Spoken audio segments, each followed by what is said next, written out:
I think Neil has joined us. That's great. But I'm going to get started then with some of the with the preface. We have to begin because we would just want to notify folks that this is a meeting of the Access to Counsel and Evictions Task Force, and that the meeting is being recorded. By participating in the meeting, you're consenting to being recorded. And the recording for this meeting will be posted on the task force website. So we just want to remind you all of that. I'm sure you're familiar. Please make sure to mute your microphones when you're not talking, just so we can hear the speaker clearly, whoever it is that's speaking at the time. This is going to be the final meeting for the year of our task force. We may have some continuing communications, and I'll be addressing that at the end of the meeting. As you know, the meetings are for task force members and presenters. If you have questions, if you're here observing, you're welcome to do so. This is an open meeting. If you have questions, you can put them in the chat. We'll be primarily focused on discussion among the task force members. There's also, you can contact Leah Tulin, who's staffing this task force. There's an email as well, a2c@oag.state.md.us is another way to reach the task force if you have some comments or you want to share your thoughts. We're going to begin, as you know. We are fortunate to have with us today Matt Steinkamp. Neil, I'm sorry, Matt. I saw Matt jump in and it threw me off there for a minute. Sorry. Neil Steinkamp, brother, who's with us today. He authored the Stout report with his, the Stout group did the report on Baltimore City evictions. And I know there were concerns and also some questions regarding the methodology of how we arrived, certainly at what we thought the first phase of implementation would require, the staffing requirements. How did we get to those numbers? What are some of those things? And I know there were some lingering questions about that. So we thought it might be useful to go to the group that really has not only done the methodology for Baltimore City's rent court study, but also looked around, has been very active. The Stout group has been working with other jurisdictions on assessing their right to counsel programs. So I think for both reasons, it'll be very helpful to begin this meeting kind of with the framing and be able to answer some of the lingering questions folks have had about the staffing needs and how we arrived at that. So without further ado, Neil, if you'd like to begin, that would be just great. Great. So good afternoon, everyone. As Victoria said, I'm Neil Steinkamp. I authored the Baltimore study on eviction right to counsel, as well as others around the country. We've worked, as Victoria said, we've worked in jurisdictions around the country, working with advocates, organizers, the courts, the landlord community, community-based organizations, and other stakeholders to try to understand how eviction happens in different jurisdictions and what the fiscal impacts of that are. Jurisdictions that we've worked in include New York City, Philadelphia, LA, Milwaukee, Cleveland, Detroit, the state of Pennsylvania, the state of Delaware. We're working in a few other places right now. What I wanted to do today, I guess, to start the conversation is share a little bit about the details of certain elements of the study that we did in Baltimore, perhaps information that is not as explicit in the report or would require a careful read. And so talk a little bit about how we came up with some of the numbers that are in there. Happy to answer questions as well. And I can provide a little bit of context in terms of what we're learning in other jurisdictions as well. I'm mindful that Baltimore and Maryland are very different for a variety of reasons than other jurisdictions. Frankly, every jurisdiction is a little different. The laws are different, the communities are different, the housing stock is different, the court process is different. So I do appreciate that. I think Baltimore and Maryland are particularly unique for a variety of reasons, and I certainly welcome people's feedback. So with that, first I wanted to talk a little bit about sort of how we came up with the program cost that we came up with. Of course, implicit in that is some estimations in terms of caseloads, staffing ratios, other costs, that sort of thing, which go into the program costs. And as everyone who's read that report know, we also look at the potential fiscal benefits that arise from that. There's 140,000 eviction filings a year. Maybe it's 120,000. It's somewhere in there. In Baltimore. I'm going to focus on Baltimore because obviously that was the focus of our report. There are some corollaries, of course, to Maryland, but I'm going to focus on Baltimore. One of the first things that we do in any of these as we look at program costs is we start from filings and we try to get down to how many cases do we expect to actually provide representation for. And there's a big divide there, and it's the magnitude of that divide depends on the jurisdiction and a whole bunch of factors that are sort of local there. But we try to estimate what is the actual number where we think we're going to provide representation, and it's from that number that we start to work toward the number of staff attorneys that would be needed, and then all of the other staffing and other resources that are necessary for those programs to be effective. So let me first start with that waterfall of going from eviction filings down to the number of cases for which you'd expect to provide representation. The adjustments that we typically make to that analysis is to start with filings. We then make an adjustment for default. Default is common and prevalent in every jurisdiction that we've worked in, and significant. Something in the 40 to 60% range is not unusual in the jurisdictions that we work in. And while I think that a right to counsel does work to reduce the default rates over time, unreasonable to expect that it's going to go to zero, even in the implementation period, or even close to it in the implementation period. So we always assume there's going to be a default rate. Even at full implementation, there's going to be a significant default rate. We also look at income eligibility, so we make an adjustment for that. We make an adjustment for the percentage of tenants that are likely to resolve, that don't default on their case, but they resolve the issue with their landlord separately without legal representation.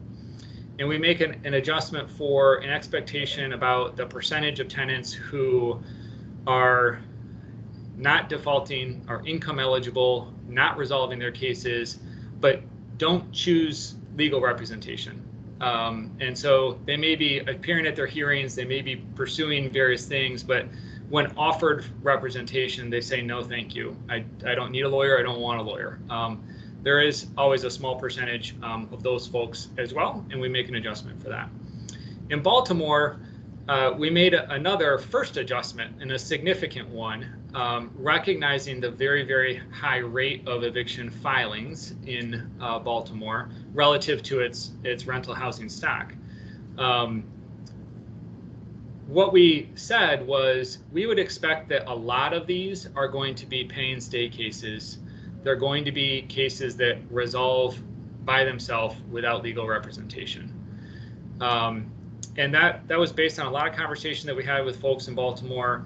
And ultimately, what we did is we looked to other jurisdictions. We looked at other states where maybe the eviction filing fee is a little higher or a lot higher, where the filing rate, the number of eviction filings relative to the number of rental units, is a lot lower.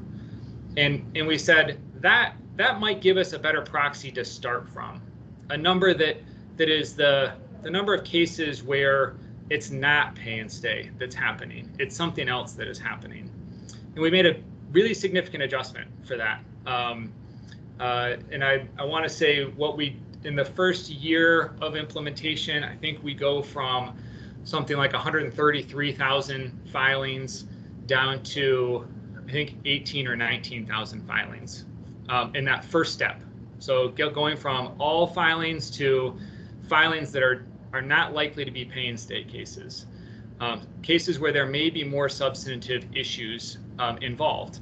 Those could be of lots of different variety. And I see a hand up. Let me come back to it in just a second. I'll pause here in a minute as I get through the rest of this waterfall, and then I'll take some questions. We go down then through the rest of those adjustments, right? Then we apply a default rate, an income eligibility rate, a voluntary resolution rate, and an acceptance of representation rate. In the 5th year of representation, our model for Baltimore, so at full implementation, our model of Baltimore estimated that legal aid providers would be expected to provide representation for around 7,000 cases a year. And we estimate that with the right to counsel, there'd be about 120,000 filings. So we're looking at around a 6% representation rate in Baltimore, 7,000 cases. So we're assuming that 113,000 cases are getting resolved in other ways. It's either pay and stay, it's default, it's people resolving things on their own. As a result, what you're really talking about with those 7,000 cases that we do expect to provide representation is that there's going to be more significant issues involved in those cases. And we do see that in other jurisdictions as well, that the cases where people are seeking representation are cases that are not easily resolved separately, individually. There are issues involving defective conditions with the home that can arise for any number of reasons. It can often involve multiple months of back rent that hasn't been paid. You have a much more significant likelihood for mental health issues as well. Difficulty navigating rental assistance processes.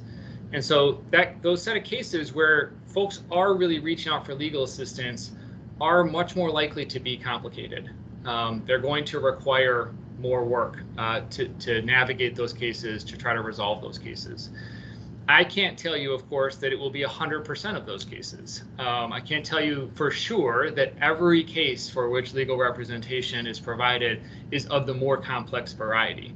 But I can tell you that that's how we modeled it, right? We modeled it in a way that expected that the cases for which you'd be providing representation are through almost a sort of a natural selection process, much more likely to be much more complicated cases. You're going to also have cases in there that are verbal rental agreements instead of written rental agreements, which inject a degree of complexity as well. Any number of other complexities folks on this call I'm sure can think of would be evident there as well. So I wanted to lay that framework a little bit. I'm going to pause here for a second before we transition into what we then look at as we think about hours per case, hours per year, some of those sorts of things. You take that 7,000 cases and you ask yourself, well, how many staff attorneys at the very least would I need to handle 7,000 cases? Because the issue becomes it's 7,000 of those cases, right? So for me, when I'm working through that model, it's important to appreciate the type of case for which we're expecting representation, because it really drives the number of hours you'd expect. We're not talking about 7,000 simple non-payment cases. That's just not what our expectation is. That's not how we modeled it. I don't expect that that's what would actually happen either. But that certainly informs how we think about the number of hours that will be required for the types of cases that we expect representation is going to be provided. Let me take a breath, but also pause and see if there are some questions. I know there's at least one hand that's raised. We do. We have one hand raised, and it's from Luke Lenciano. Hi, Neil.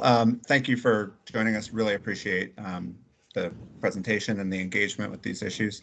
I had a question about the how much the district court data in Maryland might have come into your analysis. And I'd also be curious as to kind of the breakdown of your expected cases in Baltimore, whether it be failure to pay rent or other types of lease violations, and how those kind of came in to adjust the various assumptions in the report. Yeah, it's a great question, Luke, and I appreciate it. we had very little access to court records in Baltimore, and so I spent days at the court copying docket information to develop a sampling that we could use, and I think it was reasonably reliable given the context, and we obviously try to talk to a lot of people to see if it could be confirmed. But there's a lot of limitations to access to court records, at least there was when we were there, to be able to do the type of detailed segmentation that you're describing. So I wasn't able to take a look at the whole docket and say, X percentage of these are filed of this type, X percent are filed of this type. I just didn't have access to that number of records or have them in a form that would enable that. Go ahead, Luke. I'd be curious. So reading the Stout report, it looks like there is a lot of information gleaned from like a sample of about 900 cases. And I wonder, how were those cases decided based on sort of the research that you had done through the courts, or was that done sort of the third-party legal services providers, and how that sort of comes into the analysis? I think the question goes to your methodology and how is it statistically indicated based on the cases you took to. I would just add that, just give us a little bit more. Yeah, it's a great question, Luke, and I appreciate it. And I can go back and take a look at some of the work papers to refine this. But what I can tell you is that it was entirely random, first of all. So we used a random number generator, assigned it to case numbers, and then we randomly selected the cases that way. So there's no selection bias in the sample that we created. It was random, and then we went to the courts and asked for those case numbers, and I sat there with a colleague and asked for them one at a time and copied the relevant documents from them and then put them into a database to be able to analyze them. So I didn't have any selection bias in the selection process. I wasn't guided to them. I wasn't directed to them. There wasn't a particular type that people were asking me to look at. Okay, so it was a random sample from like the full court filing for like a year in Baltimore or a month? I just want to nail that down. Go ahead, Matt. Yeah, I think we're talking about two different things. I think, Neil, you're talking about the random sampling you did of the failure to pay rent complaints and the assessment of the judgments and dispositions in those cases. Luke, I think you might be talking about the fact that we provided the legal services providers sent Neil data regarding hours per case and the number of cases we've worked that were different types of cases. And so that I think we're talking about two different samples, which may be part of the confusion. Got it. Okay, thank you.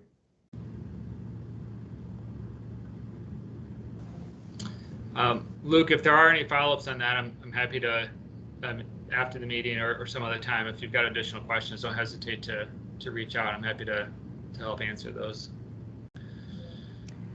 I guess I'll pause for a second, see if there are other questions, and I can transition to how we think about, hours per case, hours per year, and cases per year. I think you can move to that, Neil. Looks like we're good on questions for the moment, and if more questions come forward, they can always look back. Great. So again, for me, when I take a look at this, I start with what my understanding is of the cases that would be expected to be where we're providing representation, or where representation would be provided. And my expectation is that these cases are going to be more complex cases. These are not going to be real simple cases. They are going to be cases where there is going to be disputes related to the amount that is owed, what the rental agreement says, if there is one, how many months of back rent there are, whether there are defective conditions and how they arose. There's going to be disputes in most of these cases. Again, I can't tell you all of them. It's a hypothetical, but that's the frame that I'm looking at for these cases. For the 7,000, the 6% of the total filings, I'm expecting of the 6% where you've got complicated issues that are at hand. So what we would do is work with the legal aid providers who have obviously worked on those cases from the tenant side, and try to understand what is a reasonable expectation for how long it would take to provide effective assistance in those cases, in cases of that type. How long would it take? And you rely on as much information as you can to make that assessment, but you're also talking about a right to counsel that no one has actually done before. No one knows exactly what kind of cases these are going to be. So we rely on the legal aid providers because they are providing representation every day. And to the extent that they're able to help us understand how long it takes to provide representation in their current cases, the only question becomes, are the cases you would expect under the right to counsel going to be significantly different than the cases you have now? And in most jurisdictions, the answer is somewhat yes. Again, it's not entirely yes, because you are expecting that most of the cases you're going to get are going to be more complicated. Legal aid, historically, in most jurisdictions, has had a significant funding limitation, and so they are often taking more complicated cases, many times the most complicated cases. So one might expect that you'd see some reduction in the number of hours per case if you're working on more moderately complicated cases, and maybe some brief advice cases, some less. Sorry, I've got this automatic timer thing. If I sit still too long, the lights go out in my office. And so one would expect a little bit of that. We try to navigate that. I try to navigate that, ask the tough questions with the legal aid providers. Ultimately, we landed on around 8 hours a case in our model. We landed around 8 hours per case. I can tell you that that's low relative to a number of jurisdictions that I worked in and are working in. Luke, I'll come back to you in just a second. Right now, in our work in Cleveland, under their right to counsel, which is for only households at 100% of the federal poverty level and with a child in the household, there we get detailed time records there for every case, and they're averaging more recently, after you work through some of the training and initial sort of wave of those cases, they're between 12 and 14 hours a case on average in Cleveland. And it's a distribution. You definitely see, I'd say about 2/3 of the cases are between 8 and 16 hours, but there are some that are in the 30 to 60 hours. And those are cases where, there's significant mental health issues. It's often a voucher case or subsidized housing case that are more complicated. And there's just a variety of complications. There's a small percentage that are in that category, small percentage that are on the other side that are less complicated. And it works out to an average around 12. They're seeing brief advice cases there. Maybe 10% of the cases are brief advice cases. It is not a huge percentage of their total, but again, it's sort of defined based on their right to counsel model there. So I guess I'll pause here for a second with that 8 hours per case. I can give some additional frame in terms of other jurisdictions I've worked in where, again, it's pretty low. But let me just pause, Luke, and take your question. Thank you. Sorry for keep asking questions. That's great. Yeah, I love that hand raise feature because it don't have to interrupt anybody. But in any case, I was curious, like your research on other jurisdictions, how does that 8 hours? I mean, the 8 hours per case. You're saying that other jurisdictions might have 12 to 14 hours per landlord-tenant case. Is there typically that large of a ratio between cases that legal aid handles in landlord-tenant court and cases that legal aid might handle in, other contractual disputes as well, or civil cases or criminal cases? Because it seems like 8 hours is high when you compare it to the amount of time typically legal aid will assist on those other types of cases. Yeah, I'm not sure in terms of those are the types of cases. I haven't analyzed them and I'm not necessarily a subject matter expert in them. I will tell you that most of the jurisdictions that I've worked with around the country, and I offer it only as a point of reference. I know every jurisdiction is different. They tend to gravitate towards 10 to 15 hours a case for eviction cases. And again, it's complicated eviction cases are what they're typically working on and what they expect to work on going forward. So I can't speak to sort of how complicated eviction cases involving mental health issues and defective conditions issues and all those things compare to family law cases or immigration cases or consumer debt cases, where the law is very different, the ability to resolve those is different, the court process is different.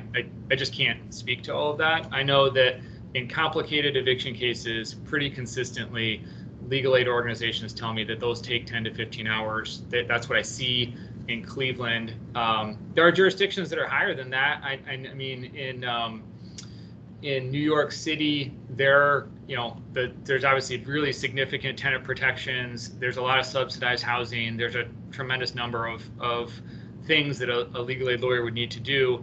They're looking at something like 20 hours a case there. I'm doing work in a number of other jurisdictions. I don't want to get into the details because they're not all public, but pretty consistent 10 to 15 hours and around 100 hours per year is a reasonable expectation for a staff attorney.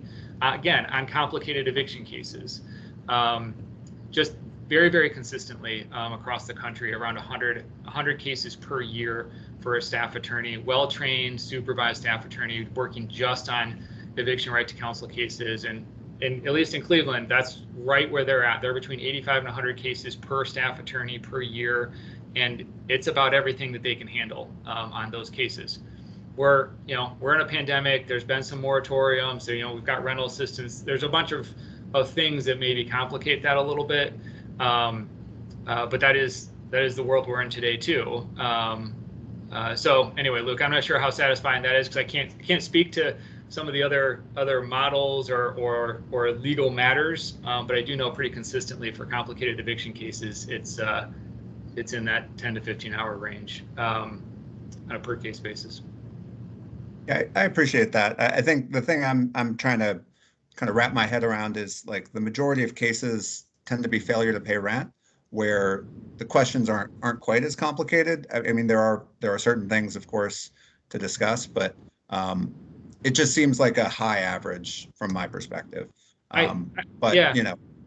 I hear you. The only thing I would say is I actually don't disagree that the majority of cases are probably just that, but that's why we made those adjustments, right? That's why I at least in terms of our you're talking 6%, right? Of yeah, the cases. we're just looking at the 6%, right? So 94% of the cases are getting resolved through other means, and I'm not assuming those will take any time because I don't think that folks are going to be seeking legal representation in those cases.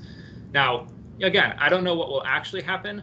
I'm just telling you the way that we modeled it based on the feedback that we were getting from people, and that I think for other folks' expectations that most of these cases will be resolved without legal representation, leaves you in that 6% range, where if that's what we're talking about, it's just not going to be those simple non-payment cases where they could be resolved very quickly. So I'm not sure if that's helpful, but again, that's at least how we modeled it. In terms of, just give me just a second, Jessica, and then I'll come back. The next step in that calculation is really straightforward, right? So you've got an hours per case. Your next question is, what is a reasonable number of hours per year for a staff attorney? In Baltimore, we used the number that we've used just about everywhere, and not because I'm choosing it, but because this is what people tell me, and that's around 1,300 hours of client service time. There's lots of other time that people are going to spend during the year. A staff attorney would have plenty of time working on a variety of other things and responsibilities that they'll have, as well as sick time, vacation time, things like that. So we consistently hear that somewhere around 1,300 is a reasonable expectation for a staff attorney, and it's a number that prevents a lot of turnover. You can ask people to work a lot more than that, but you will experience a lot more turnover, which frankly is much more expensive than trying to manage towards a reasonable sort of caseload and workload. So the result of that is in our models, you're looking at, again, around 7,000 cases at full implementation for which we expect representation. We actually model in an expectation of efficiency as well. So in our model, we said we would expect a staff attorney actually can do 5 more cases a year each year. So it grows from 169 to 189 by the 5th year of implementation with that expectation of efficiency and just learning the process, learning resolution techniques, things like that. So we ended around 189 cases per year for a staff attorney in Baltimore, and with 7,000 cases, the math is relatively straightforward in terms of the number of staff attorneys you'd need. Jessica, go ahead. So my question about your model is this. You said that you had made adjustments, so that we're only looking at about 6% of the total cases filed. Do you know how many, or were you able to kind of look at how many cases legal aid is able to handle currently versus how much need is actually out there? So it's a great question. I did look at that at some point. I don't have it at my fingertips. I don't know if others on the call know that, but we certainly looked at the number of cases for which representation is already being provided. I think we actually start with a number that adjusts that out, so that we're only looking at the incremental number. But Matt, you may know what the current capacity looks like. Yes, and that's so this was in 2019 again, and I'm just looking for the exact numbers that were used. And hold on, I have it in 1 second. In Baltimore City, it was looking at legal aid as well as other jurisdictions providing eviction prevention services. Yeah, 882 cases in which eviction prevention legal services were being provided. And I think, based on the models that you ran through, Neil, the need, or once upon full implementation, was something around 6,000 or 7,000 cases. I think it was around 6,000 cases 7,000 in which, you would want to see full representation, which there is a need. So there's a pretty big discrepancy then, I assume, on what legal aid providers are able to do now and what we hope to see using this model when this is fully implemented. In other words, by implementing this, we will be able to meet the discrepancy in need that exists currently. Does that make sense? It makes sense to me. Yeah, I think the answer is yes. That's the expectation. I think that's right. Okay. So that's the aim of the model, is in part to figure out, can we meet the actual need that's out there versus what we're doing now? That's right. Okay. That's right. Okay. Luke. I had a question just in terms of that for Baltimore City. So it looks like the expectation would be that legal services providers would handle 10 times as many clients, roughly. I guess this is a Bayesian question. Like, what's your level of confidence in such a dramatic, estimate given just the number of variables that are at play?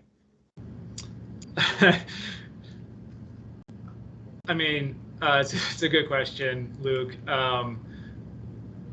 I think the answer is, I think it can be done over a reasonable time horizon, right? So that's why we looked at a 5-year implementation. I think the implementation could probably be done in a more accelerated fashion if you wanted to.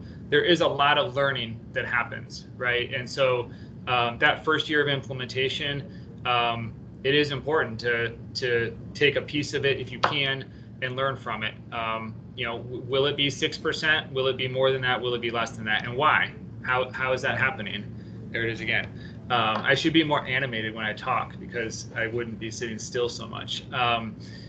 And so, yeah, I think it's a great question, Luke. I really appreciate it. But I do think that it's a matter of developing a process so that over time you're learning so that it can be done. I think it absolutely can be a tenfold increase can be done, but it will be important to learn along the way.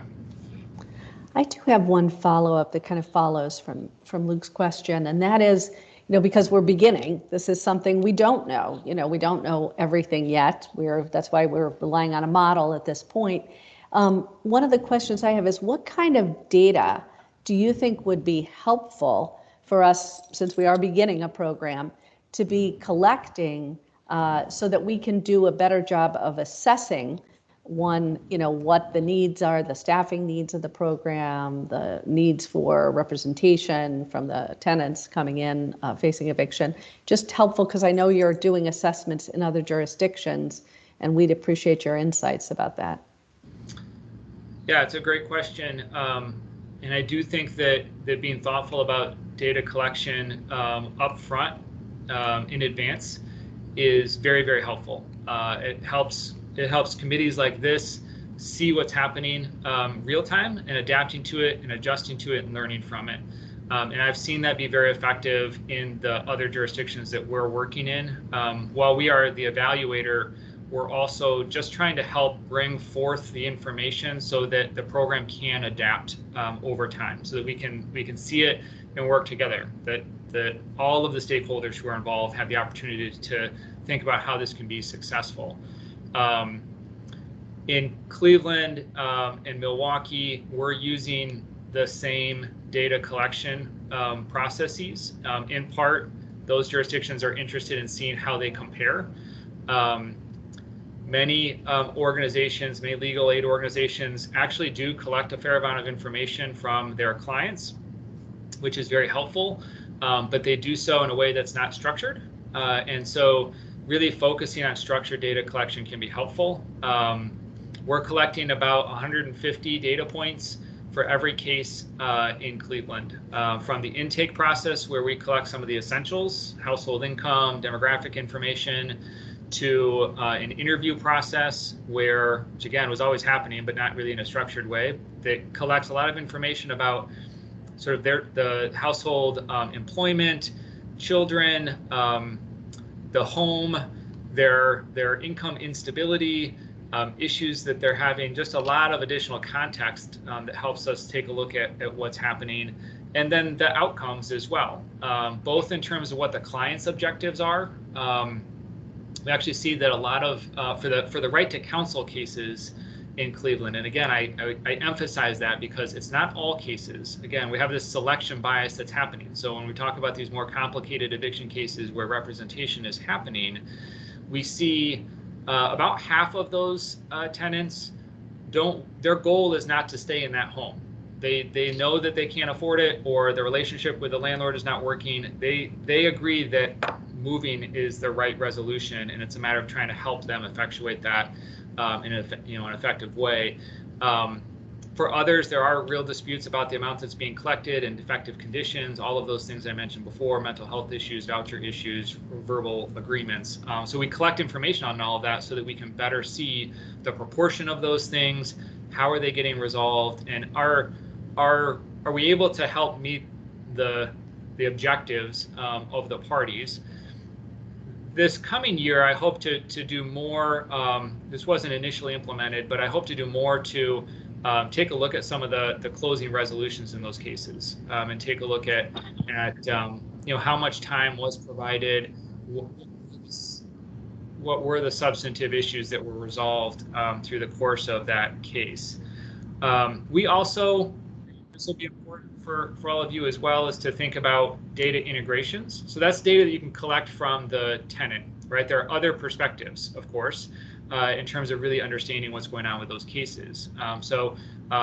The information that the landlord provides through the docket can be important, very important. Getting access to court records can be very important. We've done that in other jurisdictions, and it is very valuable to look at the rest of the pie, because you're not providing representation to everyone. So what does the rest of that pie look like? Rental assistance data can also be very important. Again, that gives you a sense of other things that are out there. We've been very successful in other markets, just integrating that in to see the role of rental assistance. I think everyone would expect that that is very important, is going to be very important in resolving these cases going forward when that is the key issue. So building that data sort of infrastructure and ecosystem will help you answer those tough questions in the first year and then be able to adapt the program going forward. So you would say that's kind of a critical piece in standing up the program, is getting that piece, that infrastructure in place. I would highly recommend it.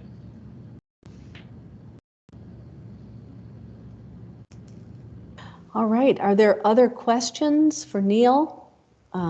We want to be mindful of his time, and we have some other things on our agenda today, some important work ahead. So, but I don't want to cut off questions if there are more questions about this.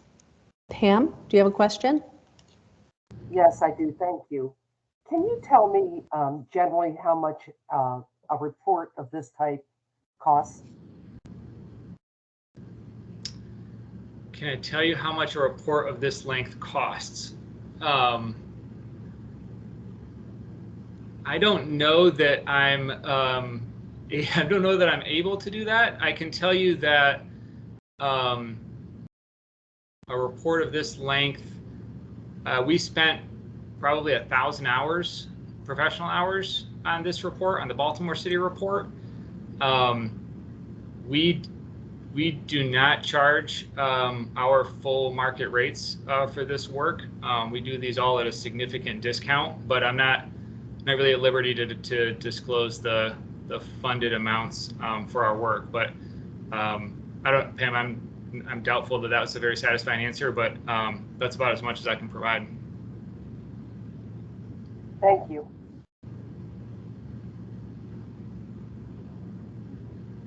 Okay, it may have, I'm not sure if it was funded by a grant or whatever, but that's sort of back of the house stuff, huh? Okay. Did you have another question, Pam? Your hand's still up. I just want to make sure it's not another question. No, not another question at this point. Thank you. Okay. All right. If we don't have any further questions for Neil, then we will release him and just thank him very much for being here. We really appreciate it. We appreciate your insights. I think, it was very helpful to understand in more detail what your methodology, what it is, what it isn't, helps us, because our job is to stand up the program and then continue to monitor and assess it, because we are making some assumptions. We have to make some, or else we can't start a program. So, but we know that we'll have to revisit, our assumptions, and also some of the things that we're doing to see how it plays out. So we appreciate your time today. I appreciate that, Victoria. Thank you all. Questions were great. If there are additional questions that come up, please don't hesitate to reach out. I'm happy to continue to help in any way I can. Terrific. Thank you. Okay. Have a great night. Thanks. Thanks indeed. Okay.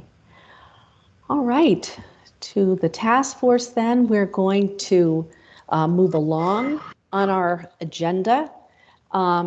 We are, as you know, I sent out the guiding principles and recommendations. So I wanted to take up the first and foremost, the guiding principles. And this really is something that, as I believe in some committees it was talked about explicitly, and in other committees not as much, but we've looked at some other models, including Washington State and some of the other programs that were stood up.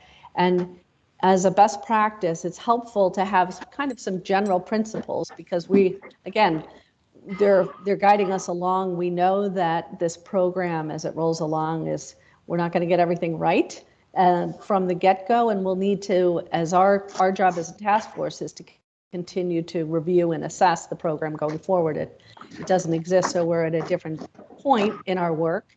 But next year we'll be, convening again to look at the program as it stood up. And as we do so, it's important to have some shared understandings about what are those guiding principles.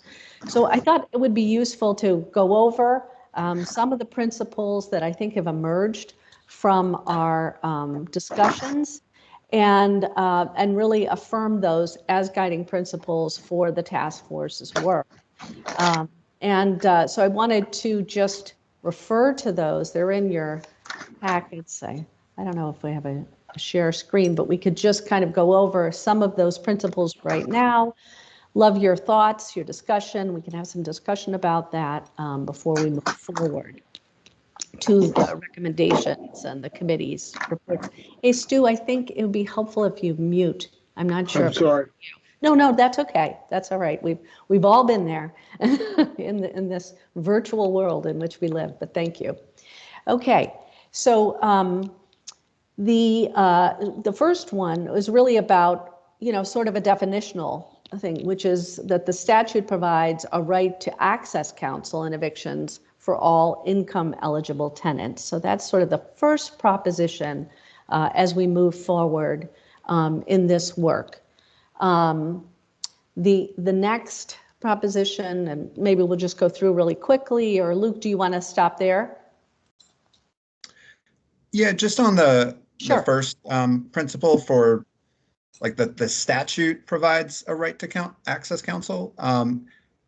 I mean, the statute itself is access to counsel, and it doesn't state that it is providing a right to counsel. I think it'd be important to adjust that principle to, I think, more accurately reflect how the statute was written and how it was drafted. I mean, just looking back at some of the legislative debate on it, it seems pretty clear that the legislative intent was that it would provide access to counsel rather than a right to counsel. So again, it's a language question, but I think it's important to get it right. It is important to get it right, and I think what we would say is that in this instance, it's a little bit of it's like we're in law school exams here, and it's kind of like a law school exam question. But in this case, we're really talking about the reason we put right to access counsel. So it's not a right to counsel in every instance, that's for sure, as we know, because one, there's an income eligibility, but it references the word shall. So we certainly saw that the legislature struck the word right and put access, but they kept the word shall, and shall has a meaning, and the meaning means that you shall provide access to counsel for covered individuals. We could put that in directly, Luke. Would that be more acceptable? Is that what you're saying? That to put that, just grab the language of the statute, which is, here we go. I can pull that. I think it's 8-902, if I recall. I haven't have it all committed to memory, but I believe that's where we found it. And if that's a better representation, that's fine as well. So the phrase from 8-902 is a covered individual shall have access to legal representation as provided under this subtitle, which again is really it's that you shall have access to counsel. So perhaps you're uncomfortable with the word right because it was stricken. Is that what you're saying, Luke? Yeah, I think it would be, I like the idea of pulling sort of the language from the statute, because I think we all agree that access to counsel is. But how would you account for the word shall? Why don't you give me your interpretation when something must be done? I mean, I think probably pulling from just sort of the language that you gave from the final amended version of the bill, just with that, yeah, that would work. Shall provide access to counsel. I think that's a reasonable interpretation. Sure. That is not, it's a non-discretionary word. I just would tell you that's what it means in the law, as we know. So that's why we've issued it that way, because it's clearer. it's a clearer thing. I understand that, so we can certainly change that to include the language of the statute. All right, friendly amendment on that one. Any other comments on that? Yeah, I mean, I would just, say in terms of why I would just leave it as is because it does, we are not saying that a person has a right to counsel, but they do have a right to access counsel. So I think that's the distinction we're making. We're certainly not saying here that a person has a right to counsel, which was clearly stricken in the legislature. But, if you have, the right is to access counsel. So I'm in favor of the language because to me, it seems pretty clear and it threads that needle between the right to counsel and shall have access to counsel. Well, I mean, I appreciate that perspective. You guys are both attorneys, so you're more familiar with some of the legal meanings of the specific words. I would just say, like, if we're going to reference what the statute says, it might be probably best to use the statute's language. Especially if the please. argument is that it's basically the same. I think that would be probably the best route. I think we're looking for some clarity and guidance because we don't want the report to be as obtuse, just to kind of understand where we're going with this. I think that was the idea of the guiding principle, to make that, to add some clarity that if you're income eligible, you shall have a right to access counsel. As I think Neil noted, there's going to be people, they've watched it in other jurisdictions, who have a right to access counsel and choose not to have counsel. So, I think it's going to happen because we can't mandate that people have counsel, but we can say that they should have a right to access. Sharice, did you want to add a point on that? Yeah, I just wanted to add that I like the sentence that we do have now, the principle that we have now, because it is more non-attorney friendly. This is not just meant for us or even just the legislature. This is for the public and to inform tenants of their right to access counsel.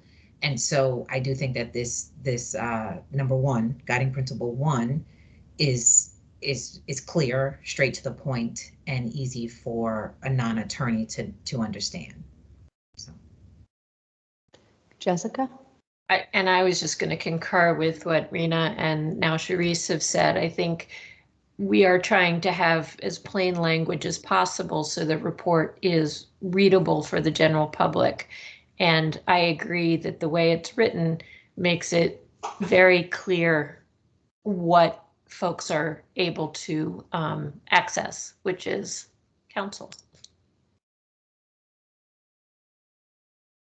Okay. I mean, it just isn't what the statute. I think for me, it's almost now a grammatical question for the first 2 words. The statute provides, because the statute literally says something different, and the statute crosses out right a number of times in the legislation.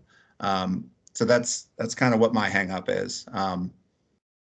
How about this? How about, not to assert something that isn't in the statute? I think that's your objection, Luke.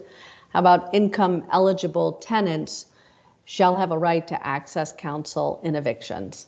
And that way we're, instead of saying covered individuals, which is really, I was really trying to avoid that, because covered individuals means you have to be, know how to look up a law and look up what covered individuals means. So it seemed income eligible tenants shall have a right to access counsel in evictions. How about that? That we won't assert that it's in the statute, that it's the language of the statute. Would that be closer to what you're trying to get to? I think we're trying to find a common ground. I think the statute actually does provide a right to access counsel, but we could rearrange the sentence in that regard. Yeah, I mean, I think shall have access to counsel works well for me in your formulation. Yeah, it's just that word right. So that's the one thing. I think that's our sticking point.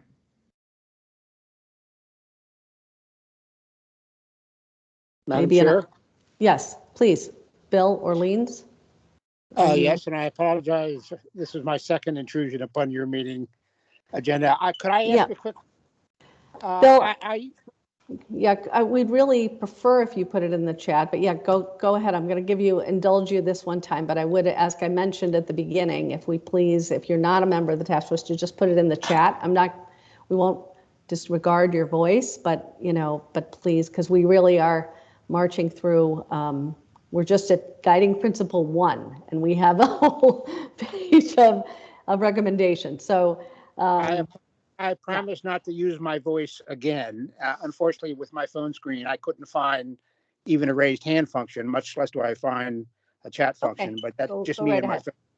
I was unaware, I believe, that the statute struck, I believe the word was struck, the right to counsel and substituted a right to access to counsel. And my question, Bill, yeah, okay, yes, what's your question? My question for the task force is, do you feel constrained to report back to the General Assembly based on what was in the statute, or could you recommend something that goes beyond what was in the statute? Bill, we can go beyond what is in the statute. This is in the statute. We've been talking about this. We've all had access to the law, and I appreciate that. But I would say the task force is a little ahead on, kind of looking at this issue. So we really don't want to go back into that right now. Our job is to implement this and to find funding, not to question what the legislature did. That's not our job. Our job is to make sure that the program gets stood up and that people, all covered individuals, shall have shall have access to counsel in eviction proceedings. So that's what we're working on. That's our assumption, and let's move forward. Thank you. Sure. Okay, so that's number 1. The next one is equity. We've talked about equity, that in the whereas clauses. Again, we're not going to track the statute directly with the language, but we are talking about equity should be at the forefront of our outreach, implementation, and evaluation of the program to address the disproportionate impact that evictions have on people of color, on women specifically, and on households with children. So we just wanted to call that out because that's something, as we're looking at data, an effective program will in fact help to diminish. We would expect to see that as a task force, that it will diminish the disproportionate impact that evictions have on those communities. So I think we want to call out so that we're mindful in our work that that's what we're looking for and seeing in our data. Again, these are all principles that we're trying to help frame our work going forward, since this is ongoing for the implementation period. The third is to build a system that works best for the people facing eviction. I think we've had a lot of discussions about our system is now really geared more for those who are the players in it, whether it's the landlords or the legal service providers, and not necessarily focused on the people themselves. It's not as easy to navigate for those folks. Number 4, incorporate the voice and feedback of impacted persons in the system design, development, and assessment. We've talked about making sure that we're mindful about what that experience is as we go forward, and we're including those voices as we do our work to assess and implement the program. We want to reach tenants. This is one I think we all came together on. Reach tenants at the earliest possible stage to prevent court hearings where resolutions can be found ahead of time, and to ensure that tenants have time to prepare their defense. So if they assert. So that's the 5th principle, trying to get folks in early. The 6th principle is also part of the statute, prioritize phased implementation in jurisdictions that have invested in legal services to prevent evictions. Again, that's part of what the legislature asked us to do, is to ensure that that's happening, make sure that prioritization occurs. Number 7, to ensure consistency and uniformity in the program while recognizing and accounting for local differences as needed. I think we all recognize that rent court shows up very differently in different jurisdictions, and that while that may be necessary, certainly you're not going to do the same, you're not going to have the same docket or the same need for a docket in perhaps, Worcester County, as you would in Baltimore City. So we don't want to make it cookie cutter, but we do want to look for some consistencies so that all those navigating the system, tenants, landlords and legal services providers have some measure of consistency as they go through court, since this is a statewide program, and also we just don't want folks to have wildly different experiences in every jurisdiction, some manner of consistency and uniformity. Number 8 is sort of the a little bit of grace, I guess I would say. Be willing to learn, grow, improve, and adjust the program as it's fully implemented. Because I think, again, we were just talking about it. We're talking about assumptions that we're making that we may or may not get entirely right. And as we improve our data, we think we'll have an opportunity to hone in on where we've gotten things right or gotten things wrong, in the implementation, and be able to give some feedback on that. And finally, to build on the reduction of eviction filings during the pandemic to facilitate the administration of the access to counsel through lasting access to rental assistance, diversion, and other mechanisms for reducing the need for filing. So this is just going forward, a principle that it would be helpful as we go forward for sustainability. We know that right now there's access to rental assistance. We are kind of standing up some programs that have not been done before in eviction prevention. And how do we take that and build on that proposition so that, overall, over time, that might reduce the, early intervention, other sorts of principles that we've done that would help reduce the overall number of eviction filings, because we all have heard that Maryland is an outlier in the incredible number of eviction filings. And we think this program will help, connect people up. Anyway, Pam, you had a comment? It's actually a question, Vicki. What does the word diversion mean in this context? What does the word, eviction diversion. Should we put eviction diversion? That eviction diversion is really, I would say the 10-day notice is a form of eviction diversion, or trying to get people to rental assistance is a form of eviction diversion. It's trying to get people in something other. Diversion is typically used other than court in this context. You divert people away from a court process to resolve their problem in a way that may not require court intervention. So that's typically kind of a classic definition of diversion as it relates to the court processes. Okay, so eviction diversion would be great. Okay, that's a good, appreciate that. Okay, so here, I'll just write that down so I don't have to listen to the whole transcript to put eviction before diversion. There we go. Okay, all right, thank you. All right, so are there any other moments of feedback, other concerns? Pam, your hand's up. Is it legacy or another? It's legacy. Point? I don't know why it stays up. I'm sorry. No, that's okay. No, it's hard. I did the same thing while Neil was talking. Go ahead, Luke.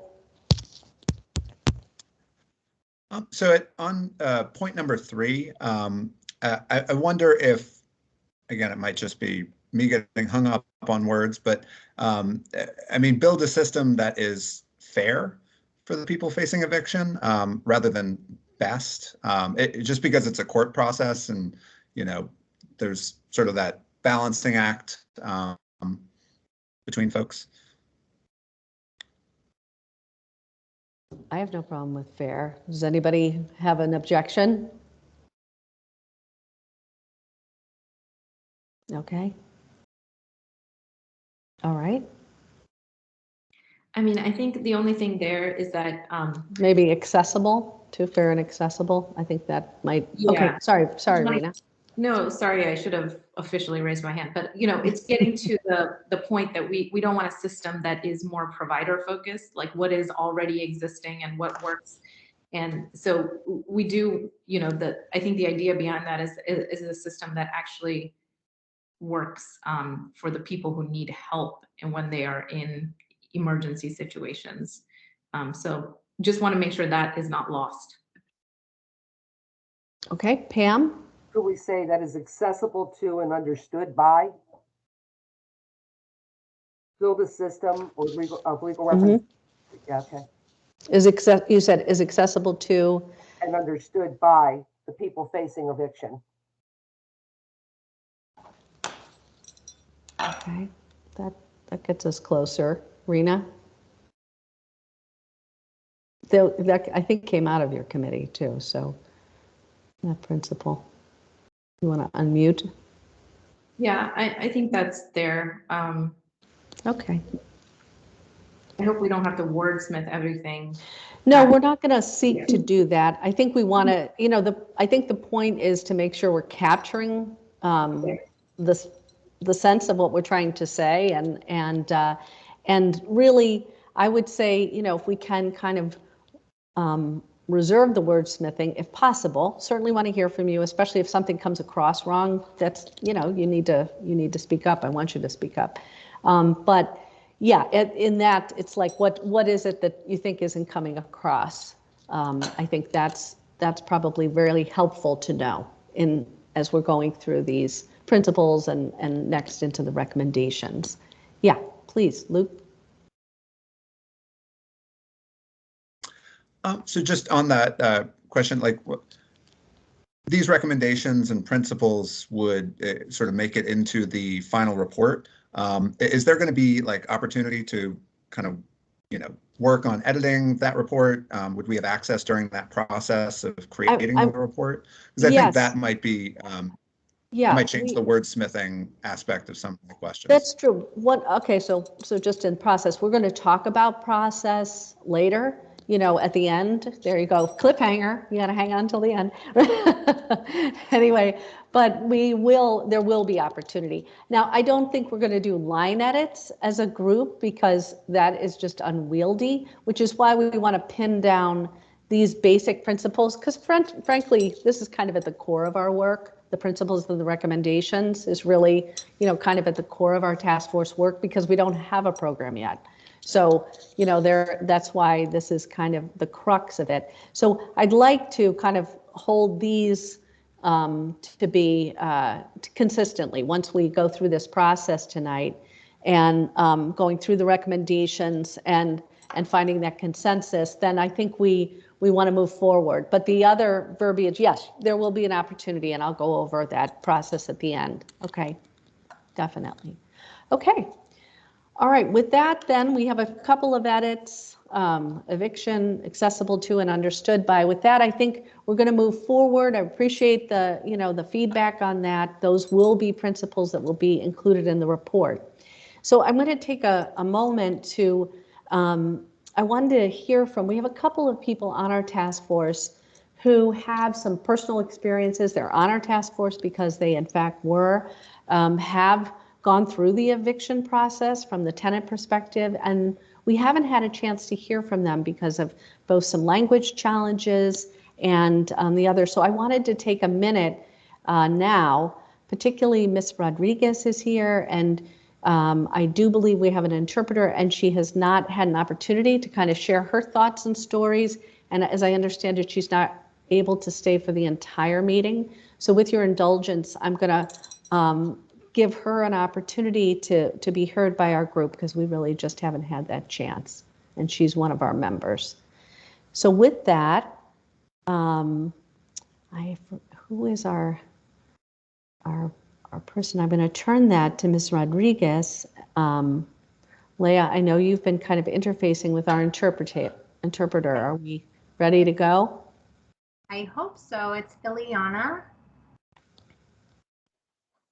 Hi there. I am not an interpreter. I am just part of the organization that Carla is a member of, Casa de Maryland. Sorry, I thought, I did not realize that it was expected that I would interpret. I can do my best. I have some written thoughts that Carla shared with us, but I know that Carla wants the chance to say a few words, and I will do my best to summarize them afterwards. Okay, Carla, ¿está aquí? So I know she's here. Rena, is there something, I know you've been on the phone before and had to do something to unmute the line. Is there like a... Yeah, I think if you have to do *6 first. And then also if you have an unmute button on your phone, sometimes if you just do the unmute button on your phone, it doesn't unmute completely. You have to do the *6 first. Okay, I can explain that to her. Ok, Carla, necesita presionar unmute y unas veces necesita primero presionar estrella 66.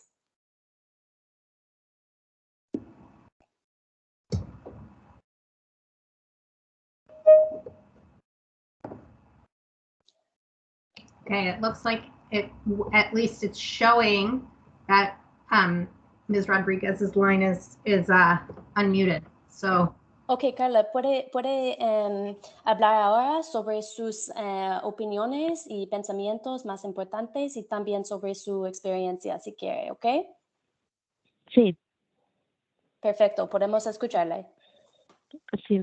Mi nombre es Carla Rodríguez. Yo vivo en la ciudad de Riverdale, Maryland, en el condado de Prince George. Voy a hablar un poco de lo que pasó conmigo.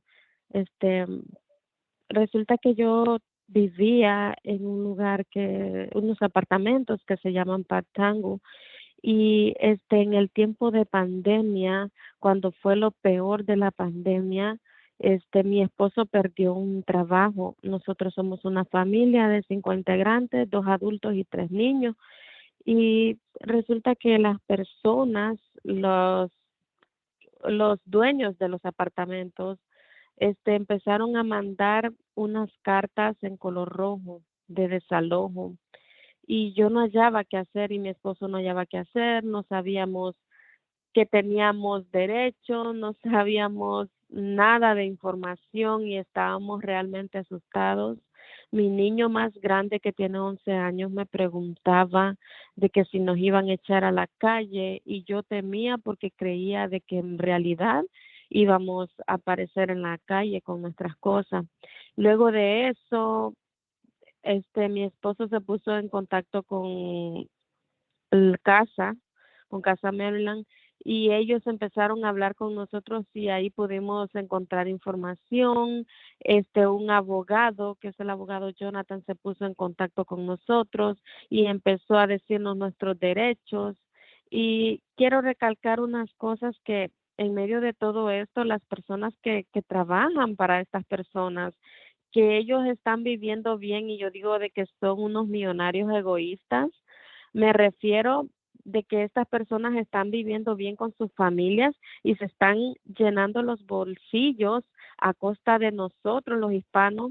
Y miraba yo la diferencia y el trato que se le daba a otras personas que son nacidas acá, y el trato que se nos daba a nosotros era muy diferente. Fui testigo del maltrato, porque incluso el día que yo llegué a decirles, a explicarles y darles prueba de los problemas que yo tenía, lo que hizo ella fue tronarme los dedos y decirme que quería el dinero en su mano en 5 días, porque ese día fue un jueves y me daba hasta el siguiente martes para que le lleváramos una cierta cantidad de dinero, que era una cantidad bastante, que de verdad no la teníamos, nunca la tuvimos en esos días, porque de verdad estábamos pasando por un momento bien crítico, en lo peor de la pandemia.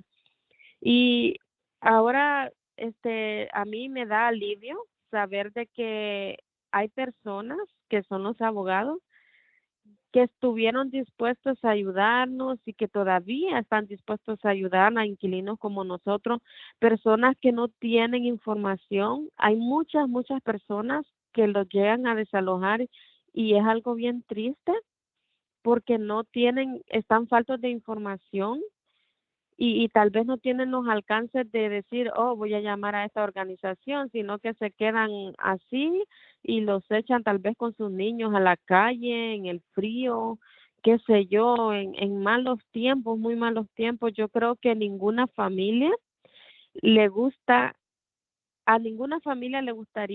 que la tiren con sus hijos a la calle, y más en la calidad de vivienda que nosotros vivíamos, donde estamos con animales, donde la arquitectura del edificio está en mal estado, donde usted sale afuera y está inundado de basura y muchas cosas malas, y sabe que la calidad está por los suelos.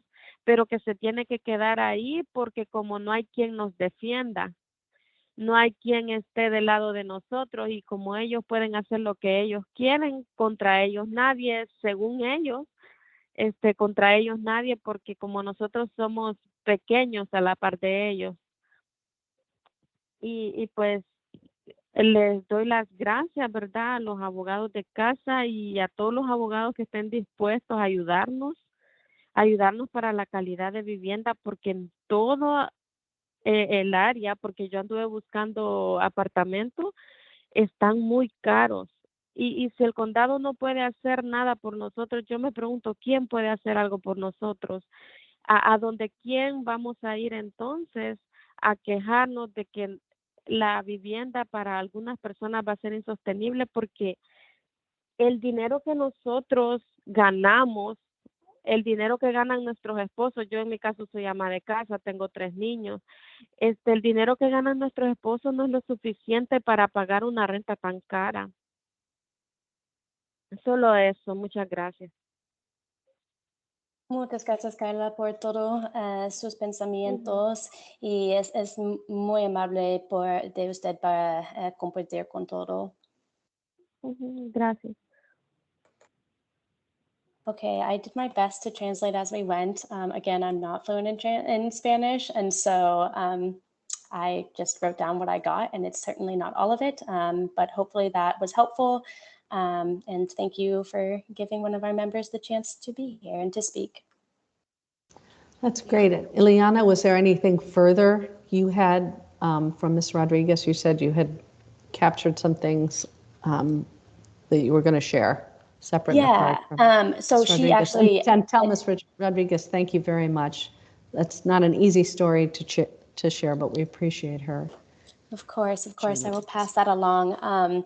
She did end up mentioning most of what she had sent me, but I guess the main points were that there's just such a need for more legal information and for know your rights, and that while there's a lot of organizations, there's not a lot who have the capacity to actually take on so many people who are facing eviction, and that the rent is so high, even for families where everyone is working, like she mentioned. And then finally, just that so many of the, I don't think this was in what she said, but that so many of the people who work for these large management companies and apartment complexes, the actual workers themselves, many of them are also poor or low income, but they're all working for very greedy kind of millionaire landlords and property managers, and they're not treated well, and there's just such a high level of discrimination for Latinos that it really affects their quality of living.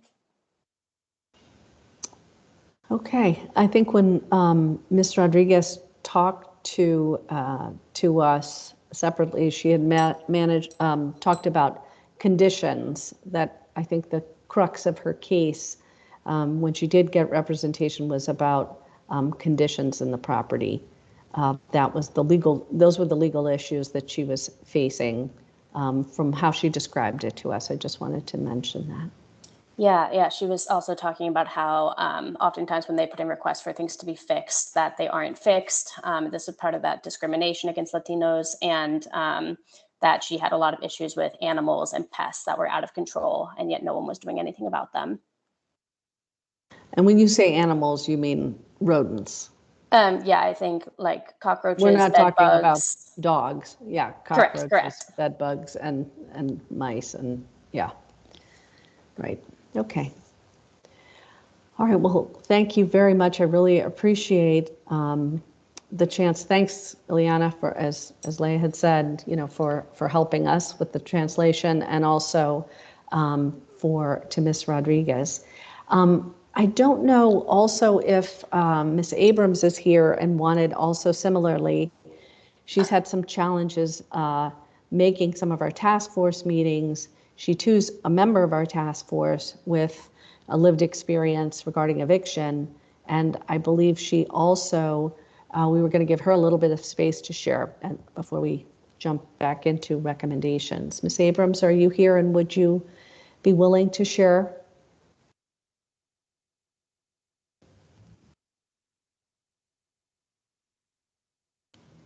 Maybe I didn't get that right. I thought that was the case. I think she's here. Let me just I'm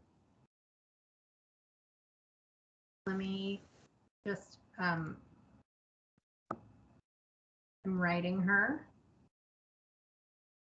Vicki, if you want to, I know we're time limited, so if you want to go on, and then we can.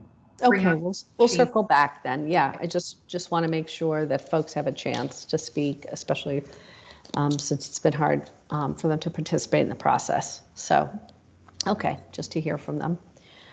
Okay, well, let's then move to the agenda, and we will, take a moment to hear from Ms. Abrams when that works out for her. Okay, so we're going to go next to our committee reports from which the recommendations were gleaned. I have to say, when I compiled them, I went more in sort of the order of how we would go through the things. I think we put implementation first, but I think I meant to put outreach first because that's the first part of the process. We kind of wanted to take it through the process. Rena, you're sort of the alpha and the omega parts, the outreach and then the assessments at the end. So if you would kindly begin with some of those recommendations, and we can start to march through those. Okay, thank you, Vicki. Sounds good. So I am going to start with the recommendations related to outreach. The committee had a robust discussion about what outreach meant, or early outreach, making sure that we are reaching people at the earliest possible point.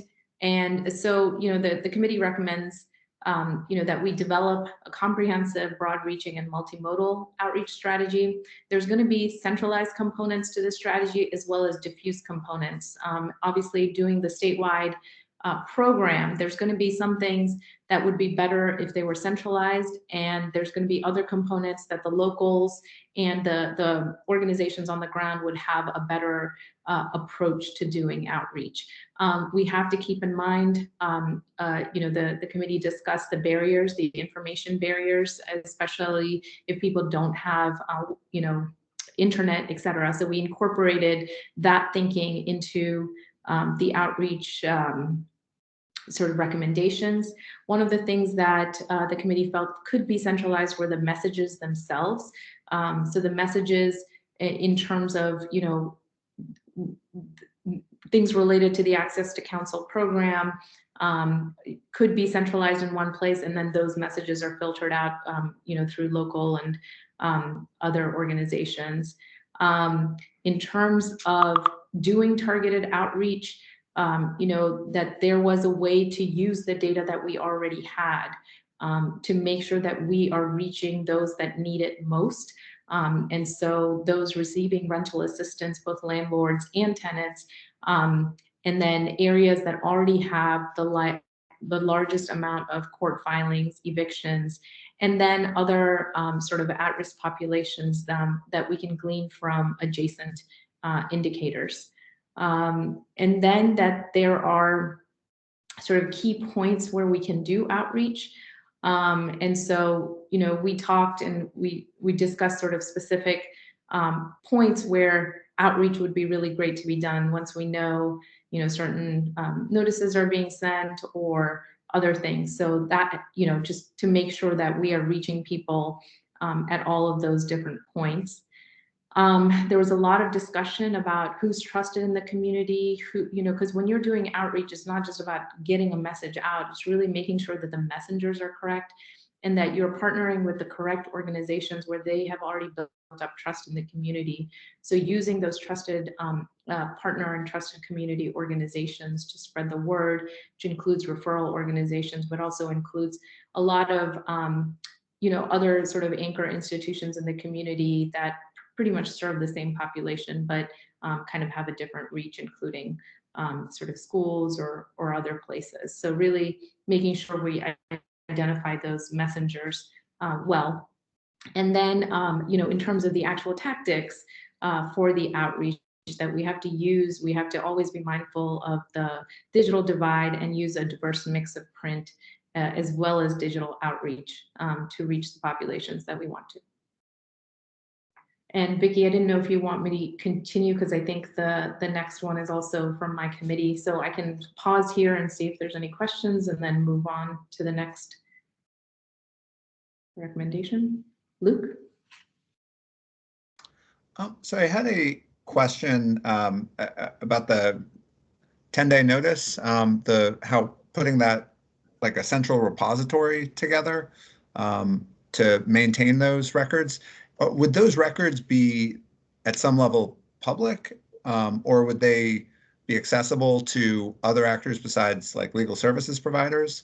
I imagine it could be like a credit that could come into play, like people interested in, who has gotten a 10-day notice filed against them from a credit reporting standpoint. Yeah, I think that's a good point, and that is certainly something that was raised in the committee to protect the privacy of the folks. So it would be more on an aggregate, basis, and then also to do specific outreach rather than, making it sort of like a publicly available and searchable database. I do think that the privacy concerns are real and significant, and it's something that would be worked out, but we don't foresee it being something that would be, accessible in that way.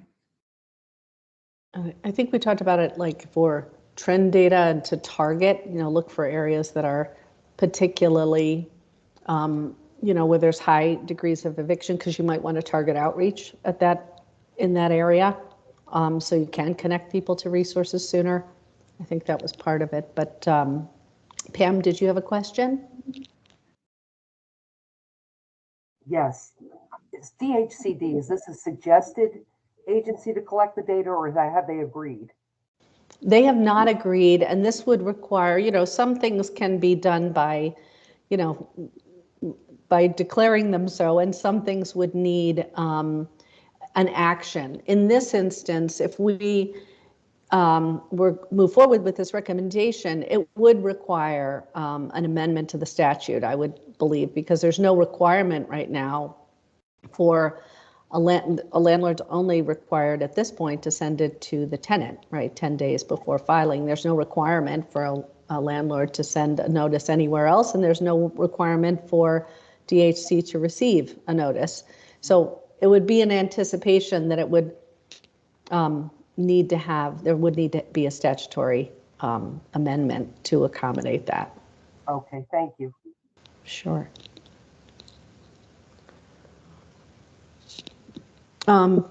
Okay, I would say an interesting thing, I was on the HUD webinar. There was a webinar today really talking about eviction prevention, some of their efforts, the national efforts, and they had was a woman from Oregon who was standing up their program.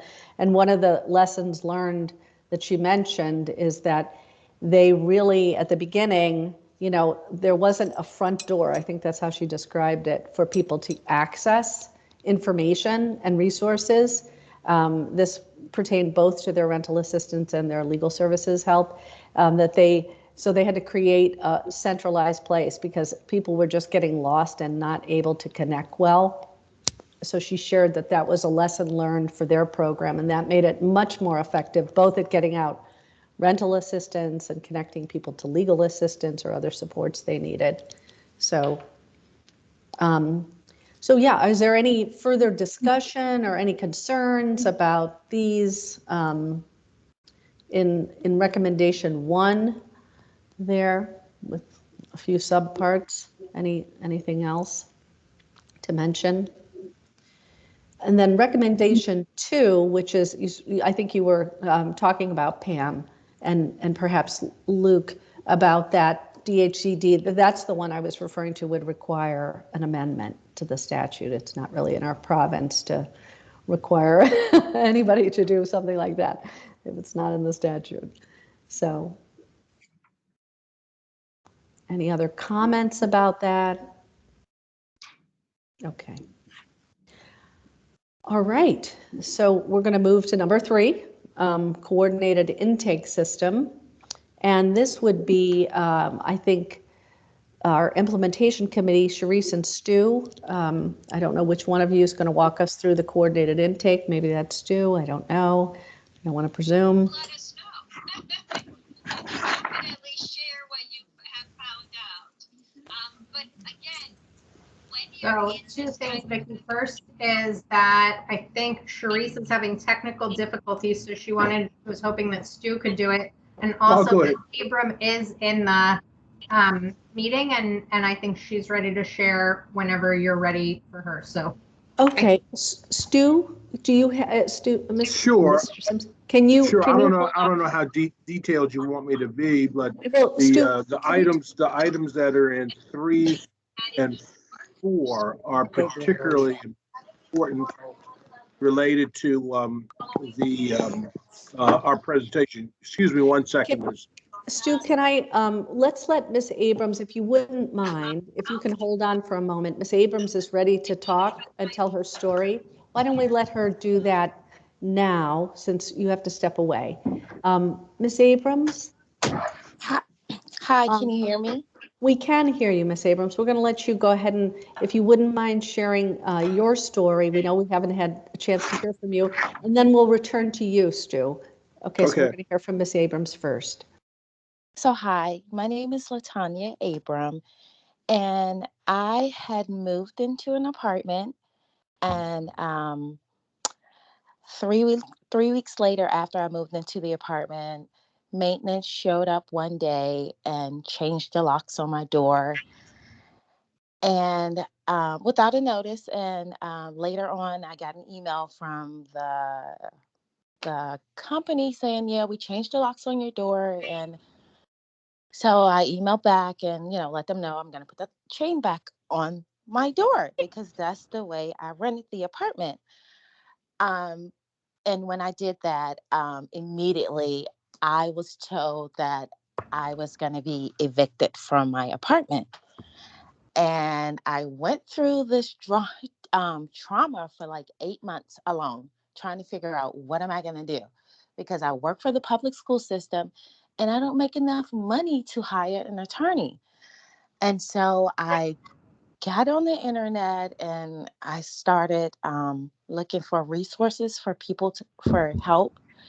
And I found a company, I think it's like Alliance, Mac, let's say, is the owner of the company. And I called and I told him my story. And when I told him my story, he knew the people and he reached out to the people and he was trying to talk to them and ask them not to, take me to court and everything.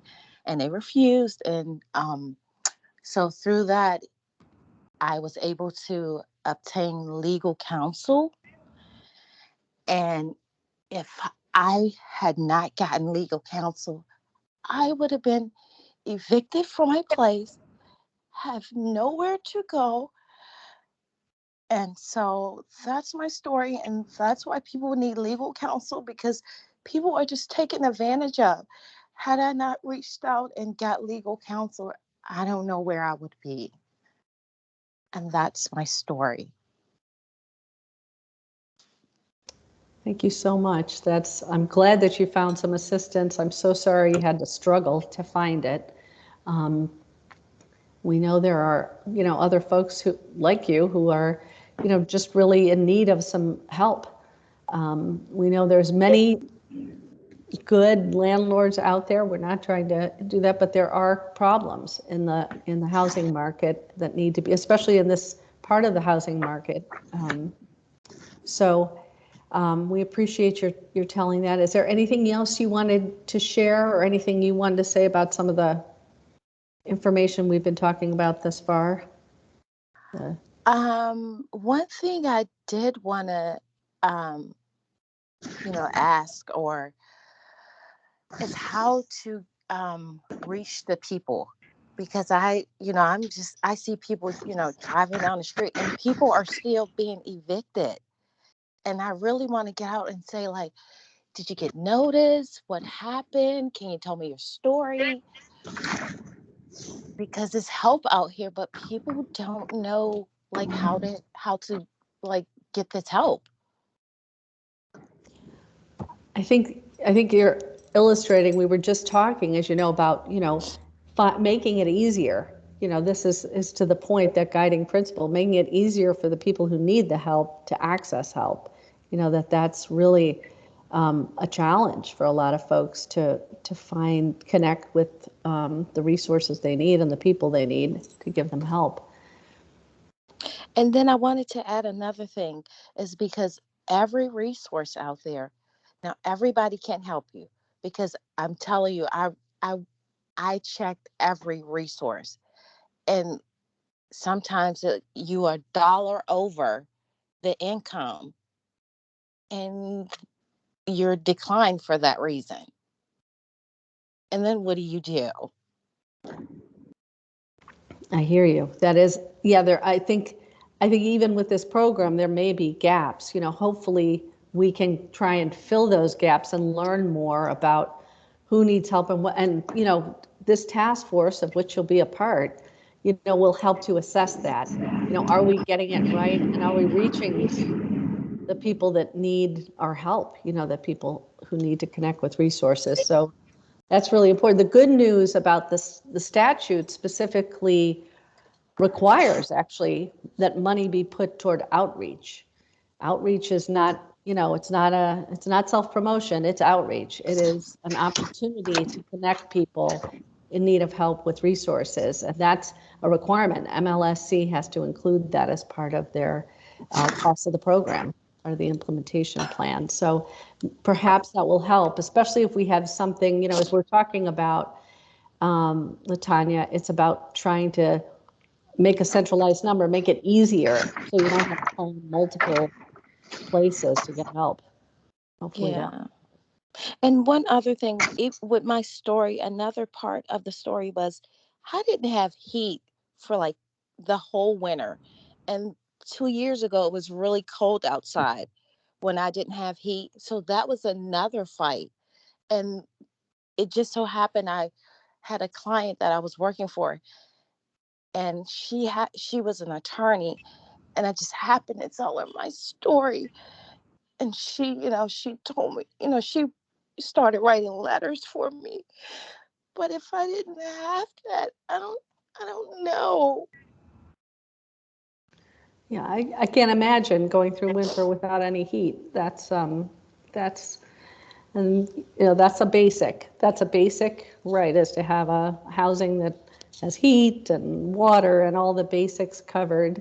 And the law. Yeah, and I did filed the complaint and everything. Mm-hmm. Everybody got on it, but people don't know to do these things. Mm-hmm. No, I think you're really helping us with a good reminder, and I'm so sorry. I mean, what a horrible experience for you, and I'm sorry that you had to go through that. I really do appreciate your sharing that with us, because I think it helps give us some idea of what it's like. It's one thing to talk about it theoretically, but it's another thing to live through an experience like you've lived through. So I really, really appreciate your sharing that. Thank you. Thank you so much. And you're going to stay with us and help us. Yes, of course. And we appreciate that. So you are helping other folks, because you're going to help us, stay focused and in our work in getting this program up and running. So thanks so much. Thank you. Okay. Thank you. And Stu, I think we're ready to go to you now. And we were at recommendation 3 about the coordinated intake system. How can we make this, to Ms. Abrams' point, how can we make this easier for Ms. Abrams and others who are seeking help?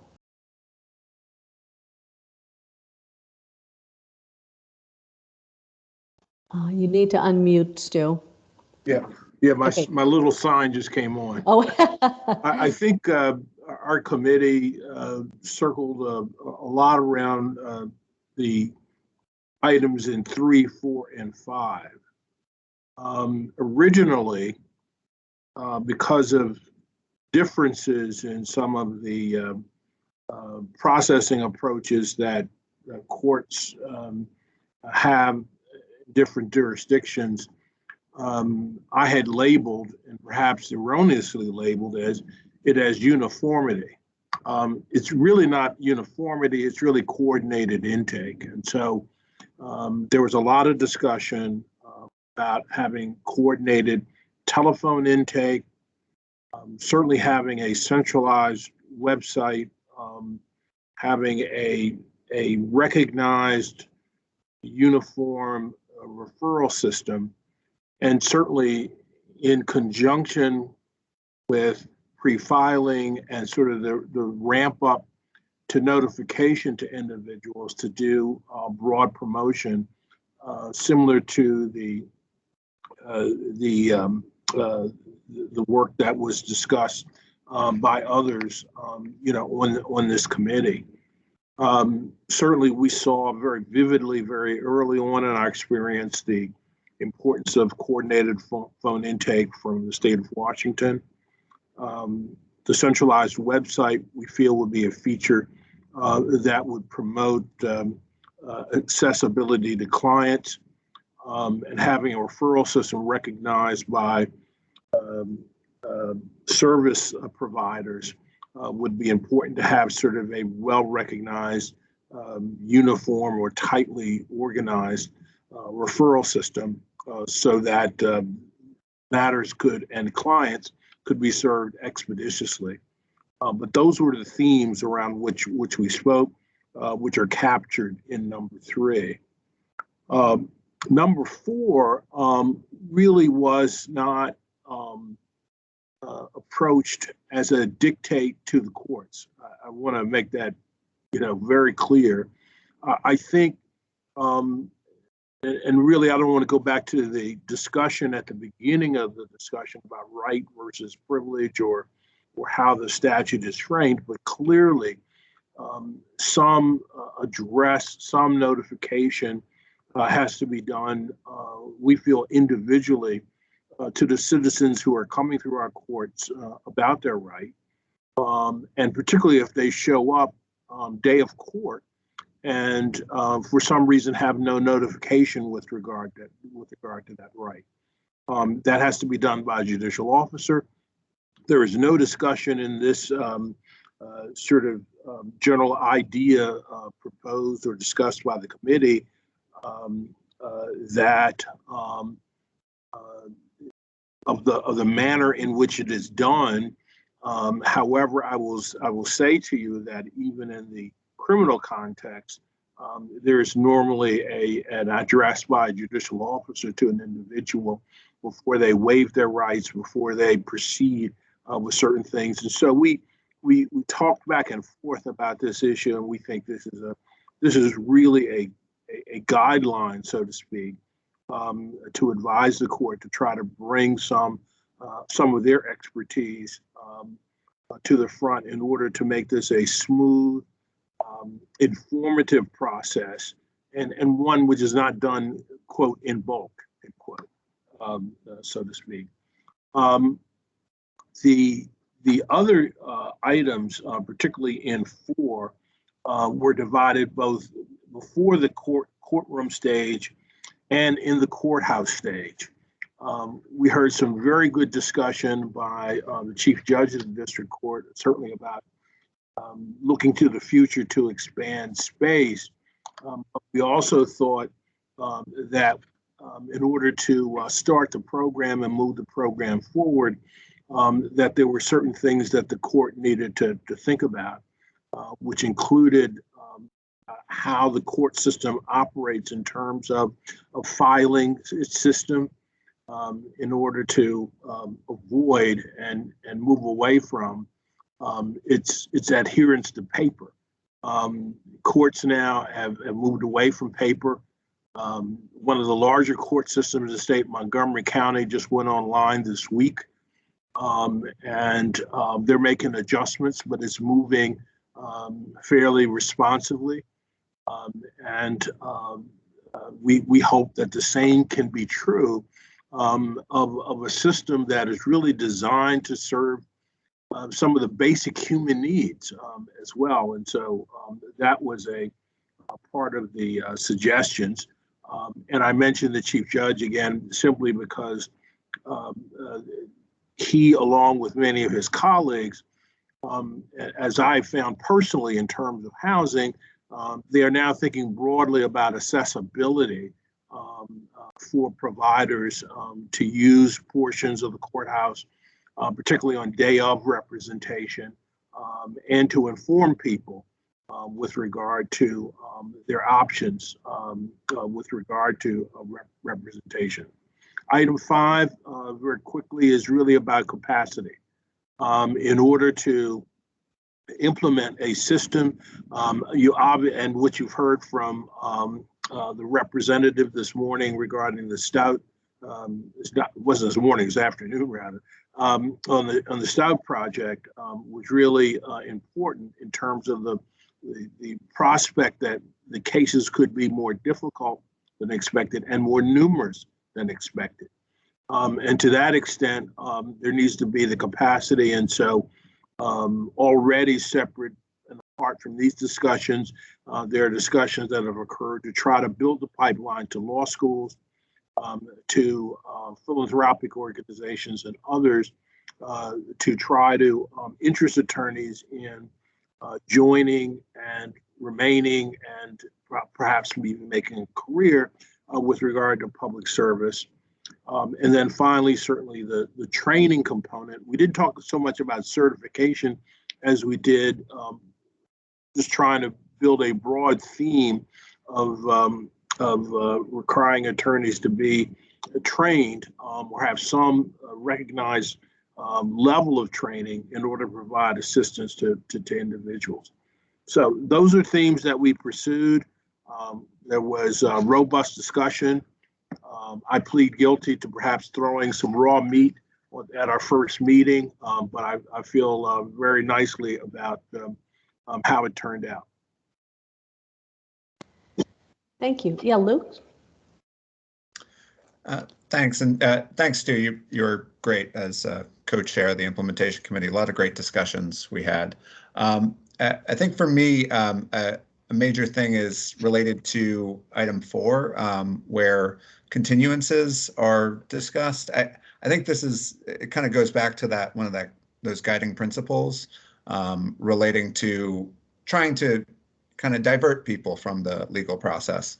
I worry that if we focus too much effort on giving continuances as a right or offering continuances almost automatically in certain cases, it might then reduce the incentive to get involved early. I think that I just sort of want to note that for the record. I know that there's disagreement on that, but I do recall the district court had mentioned that they provide continuances where appropriate, where judicially appropriate.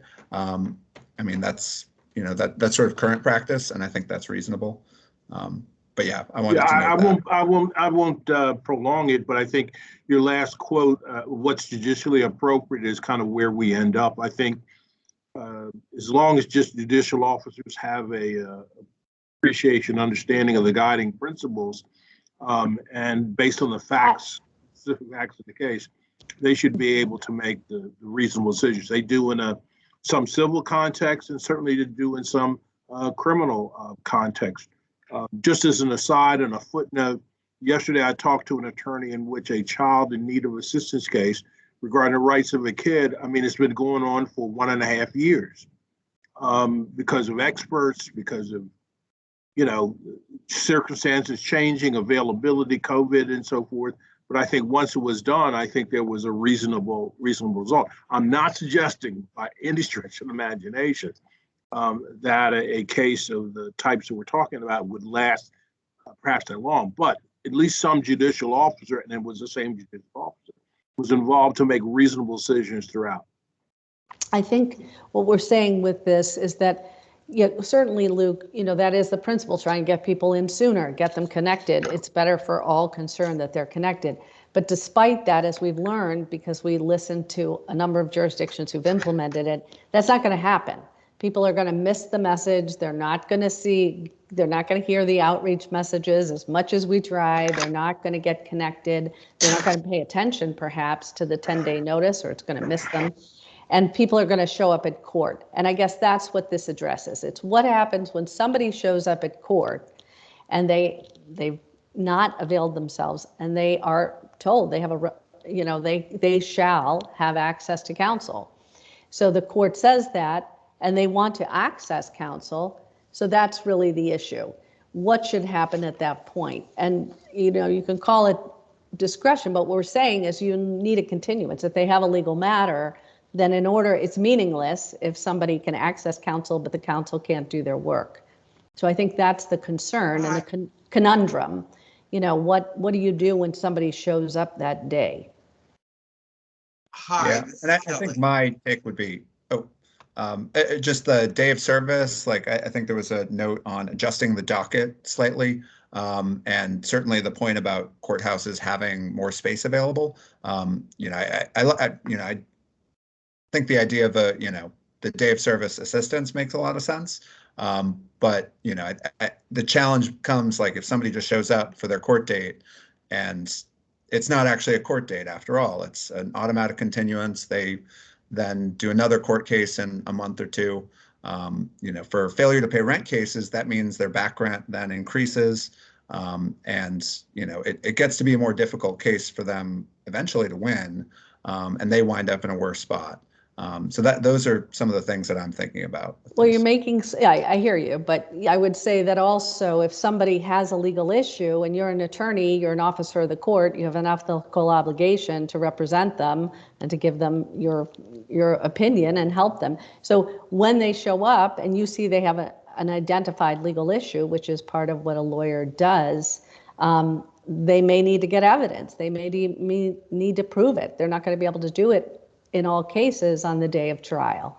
So, if you've just met somebody in the hallway or in the little room that's been afforded them, and is that really meaningful representation at that time? I would argue it's not, and most attorneys would say it's not, that to be, told you better represent this person when you've had no opportunity to review or get necessary information. If they, are at like a couple of our task force members and have more complicated situations, you're not going to be able to go forward on that day. So I think that's really what we're saying, is that there should be, if the attorney asks for a continuance in order to be able to represent the person who's asking for that representation, that in order for it to be meaningful, they should be able to get a continuance. I think that's what this is suggesting. I believe there's another hand, but I can't see whose hand it is. Hi, it's Kelly. Okay, thank you, Kelly. Kelly O'Connor. Yeah. So now I'm confused. I understand what the issue is, but is the intention of the recommendation to make it automatic or a mandatory postponement? Or is it what? I heard Stu said they didn't want to dictate anything to the courts, but I'm not sure. It started out as a rule change. It was suggested that it would be an automatic postponement. Is that what you're saying, or is it some other? Well, I'm looking at the recommendation, so we'll just look at the words on the page, and it says provide for a continuance as of right where necessary to ensure the tenants can exercise their right to access counsel. That's what it says. So what that would mean is that if you have an attorney in the courthouse who is connected, or someone's asking for counsel, and maybe there is an attorney there, that the court would need to, grant that continuance. So I think you're right, Kelly. I think all of these implicate court rules. Okay, I just as an aside, Sure. I contacted Vicki earlier to say that the judiciary would be, both Pam Ortiz and I would be abstaining from any votes that we're taking on recommendations today. And so I'm not going to argue against this, but I would say that I firmly believe that we would oppose that recommendation at the Rules Committee. But Kelly, can you give us some understanding? It'd be just helpful, we're having a discussion about these, and it'd be helpful to have your understanding about what to do for that person who says, I just got to court, I've been told I have access to counsel, I want to access counsel, and I've got, conditions, I've got problems at my place. I understand what the problem is. I just, the judiciary would never support taking the discretion away from a judge. Now, I will say that these draft recommendations have been shared with all the administrative judges in the district court, and the discussion has started about what can we do in these areas without prompting, shall we say. So I'm not saying, we're taking a hard line. Well, we are taking a hard line against a shall grant postponement, but we're not taking a hard line against the program or the concept or working with everybody to rearrange dockets or to discuss how we could change things to make it more balanced, if that's what your goal is here. But I just know that it's a very basic tenet for the judiciary to oppose anything that takes discretion away from the judge. And so to that extent, I think anywhere that you're going to try and put a rule in that says the district court shall, there's going to be a problem. Unless it's say guidance. So it would be the district court where practical should consider or something like that. But I'm not trying to be a contrarian here. I'm just explaining that they're depending on how these initiatives go to the Rules Committee, I think that the district court would oppose if they were strict and mandatory. I hear what you're saying. No, and I appreciate it. I sincerely appreciate your speaking up and talking about, what the concerns might be. And again, we're going to make recommendations, but the rules, the Rules Committee itself will have to implement or consider, what to do with this. And I hear what you're saying. It could be something that, it's liberally granted, so that it doesn't bind the judiciary. There's certainly a number of ways to meet the need, and there is a need if counsel is to be a meaningful measure, if this program is to be meaningful, you want to make sure that folks can actually access counsel appropriately. So, I think there's plenty of room, Kelly, to discuss that, and I appreciate your raising that concern from the judiciary. Absolutely. Okay. Thank you for sharing that. Luke, you have your hand up? Yeah, just on this subject, as I recall, there was a bit of sort of floor debate regarding the change to the bill that changed right to counsel to access to counsel, where they actually discussed one of the differences between those wordings had to do with this kind of idea about automatic continuances. The legislature decided to go with the form of the bill that did not grant that particular power. Again, I'm not an attorney. I only pretend to be one sometimes. But I think that legislative intent is important to keep in mind as we're drafting these. Okay, I think we've heard, that it may be, we think there's a need to account for people accessing those points, that accessing counsel. And so how are they going to do that on that day of court? Again, we're really trying to drive before that to connect people. I think that guiding principle is important for all concerned, but I don't think we'll escape the person walking in who has no clue that they were able to access counsel and finds out on the day of court. So I think that's the thing. And I do believe, there'll be more vigorous discussions in the Rules Committee because, again, kind of like that other provision, while we will make, a strong recommendation that we believe that access to counsel should mean meaningful access to counsel, that, the judiciary will have the final say in the Rules Committee. And Sharice, you wanted to talk? You are unmuted. Go right ahead. Can you hear me? I'm having technical issues. No, we can hear you. Go right ahead. Just to back up what you said, this is also an area of necessity in order to get a meaningful access to counsel. It's not just that people won't contact an attorney or seek to contact an attorney before the court date. The problem is, you know, by the time someone receives notice, it's usually 2 or 3 days from the actual court date, especially in failure to pay rent. So our day of representation is built on necessity. And so at this point, if we're saying someone has the right to access counsel, which is what the legislation intended, we are also talking about us, the resources, the attorneys, collecting evidence and actually providing a meaningful representation. And so we will have to ask for continuances in order to meaningfully represent people. And that includes even the stories we heard today. We would need that information of what they were going through, that the person had no heat. We would need pictures of, we need evidence of the conditions that they were in, evidence of the notice, evidence from the landlord themselves.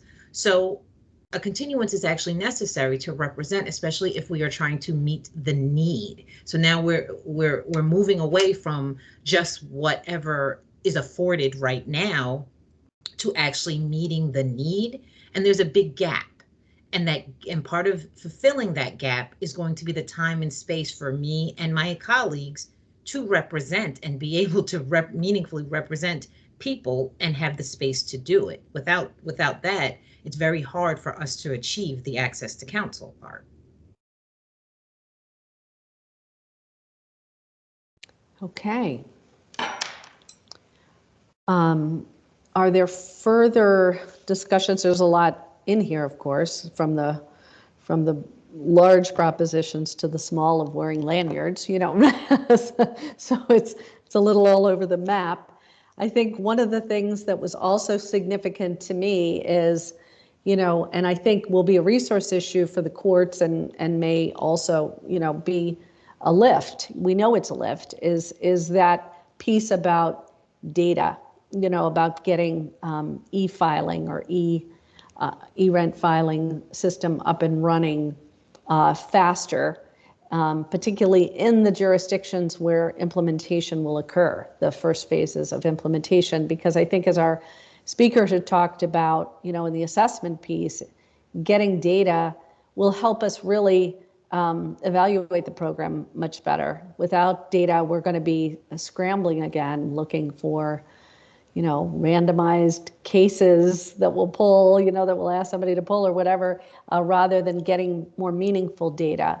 And I know that's a challenge for the judiciary, and I don't mean to be, you know, to not be cognizant of that challenge, because we've heard as much, but I think it is a critical piece of an effective program. And I just wanted to call that piece out too, because I think that's one we all came together on as a task force, that's going to be a critical element of an effective program. So I just thought I'd mention that one too, because we didn't really focus on that. I think Stu mentioned that as well, but I just wanted to mention that as well. Okay. All right, so we had some robust discussion about the continuance, the notion of continuance. I think we've captured some of those different aspects and different perspectives about, you know, about that. Are there other points within that? Because this is really 4 and 5 that we've now gone over. Other things that we wanted to highlight, or others had either concerns or wanted to speak up in favor of? Luke? I just had a quick question. In 5, it talks about sort of the kind of like the training and certification process. How would that impact like pro bono attorneys?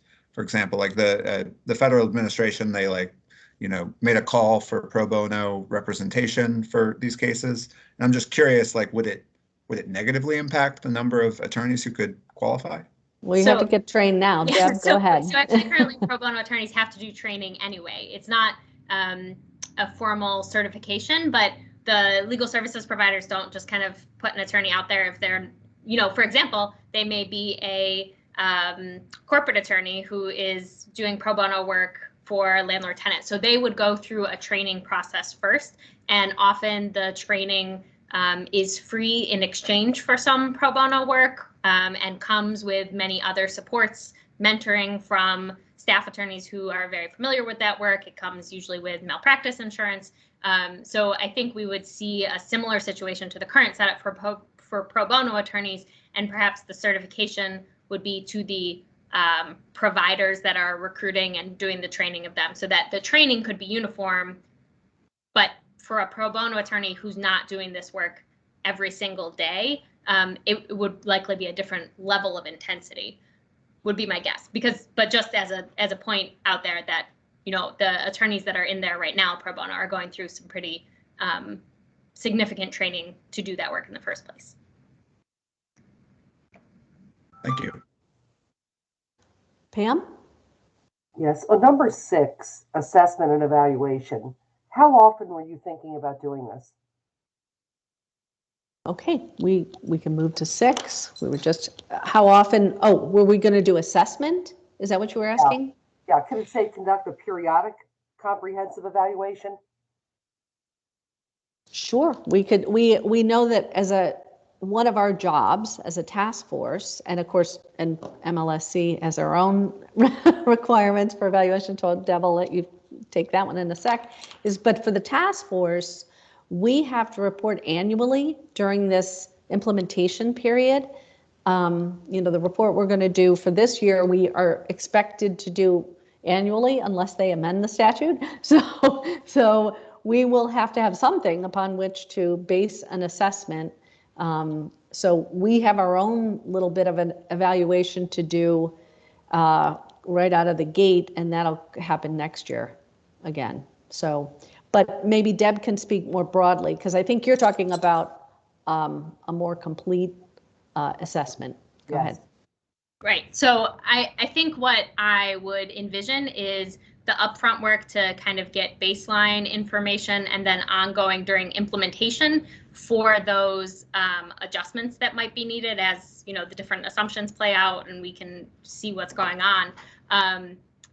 So we do regular, and the providers to us do regular reporting about outcomes, and then in terms of bringing in a third-party assessment, I think that would be an every few year thing. But during the implementation process, I think we'd have to see how quickly we kind of ramp up to what full implementation looks like until we know that full frequency. And part of that will depend on funding availability as that goes along. But the implementation process, which is supposed to be done by October 1, 2025, during that period, I think we'd be building out the main portions of it, but then continuing afterwards to ensure that it's still, functioning as expected. I see. Thank you. Okay, and we are at number 6, which is, as we were talking about, assessment and evaluation. I did want to mention in the training, not only were we talking about, I don't want to lose the point, substantive training, obviously on the laws, but also cultural competency. There was a pretty extensive discussion about the fact that, you're dealing with many populations, low-income tenants, and that it's important that you understand, where clients are coming from, and that cultural competency be part of the essential training. So I just wanted to mention that. And on assessment, I don't know if Rena is here now. I'm here, Vicki, but I'm just on the phone. Okay. Can you hear me? We can. Are you in a position to be able to just walk us through that, or do you want me to take that? Okay. I can do that. Thank you. Okay. Okay, so in terms of the assessment and evaluation component of the work that our committee did, obviously we will need to do evaluations. Everyone that we have talked to has said that it's important to evaluate the program, to be iterative in the approach of implementation, and that we need to evaluate sort of different aspects of the program. And so we really tried hard to identify each of the different areas that would need evaluation. And so that is what the breakdown is. One, outreach, really trying to make sure that in the way that we do outreach, we have some mechanisms built in where we can assess which either messages are being successful or which modalities are successful in terms of how we're reaching out. And then there could be some, tracking in terms of, are people using the centralized call-in number? Are people using the website, et cetera? And so there were different suggestions in terms of how we could actually assess outreach, but that seemed to be really important because, the first part is we got to reach people. We got to make sure that they know that they have this ability to access counsel, and we need to assess that part. The second area that needed assessment and making sure that we are evaluating is the actual referral component. There was a lot of concern, not just in our committee, but we heard it in the implementation committee as well, in terms of people, if they do that initial outreach, but we could lose them because our system is not set up in a way that, facilitates warm transfers or facilitates referral in a way that we can actually track people going through the system. And so we really want to be cognizant and know how many people are entering the system and how many people are actually receiving the services. And we want to be able to have a way to sort of, if there is a referral mechanism that the implementation committee has recommended, that assessment piece is built in, so we're not actually losing people, once they've actually reached out to us, which takes a lot of effort in itself to make that outreach. So there's assessment there. Then there has been in terms of the cost of representation. Questions about, obviously we're starting off not having, we're in a unique situation with COVID. There could be a lot of differences as we sort of move forward. So there was a lot of people were keen on making sure that we evaluate, is the cost of representation correct? Is the number of attorney hours correct? So just making sure that we are continue to analyze, so the hours, the caseloads, both, of attorneys, paraprofessionals, support staff, et cetera. Then there is sort of the classic, effectiveness of counsel. So there's, the actual evaluation and assessment of, is this actually, driving to the main purpose of the program? And so you have to do an assessment of the outcome. What is the outcome of providing counsel? And that there are numerous ways to study outcomes. And then they kind of go into different categories. One is just hard outcomes. Are we having an impact on the rate of eviction, for example? Or are we, how many people have we represented? Those could be just like, here are the numbers. But then there are softer outcomes that other jurisdictions have also used. And, there was support to combine these hard and soft outcomes when we look at the effectiveness of counsel, including outcomes, for more time to move or sealing of records or not reporting to credit agencies, et cetera. So some combination and to evaluate the effectiveness of counsel. There was also, as we mentioned at the top with the guiding principles, that equity has to be at the forefront of the work that we do. And an equity analysis of eviction and eviction prevention really requires sort of an assessment and an understanding of the demographics and the folks who are impacted and the folks who will be impacted by this program. And so we need to understand sort of some demographic information of the populations that are affected, and then also understand who did not receive representation, just to make sure we are reaching the folks who really need help with this program. And finally, under this section, funding, we want to evaluate the appropriate level of the funding, on a continual basis to make sure that we are actually meeting the demand and what the program, sort of what the requirements for the program are. So those are all the different components under assessment and evaluations that our committee thought of. And I will stop there and pause to see if there are any questions regarding that aspect.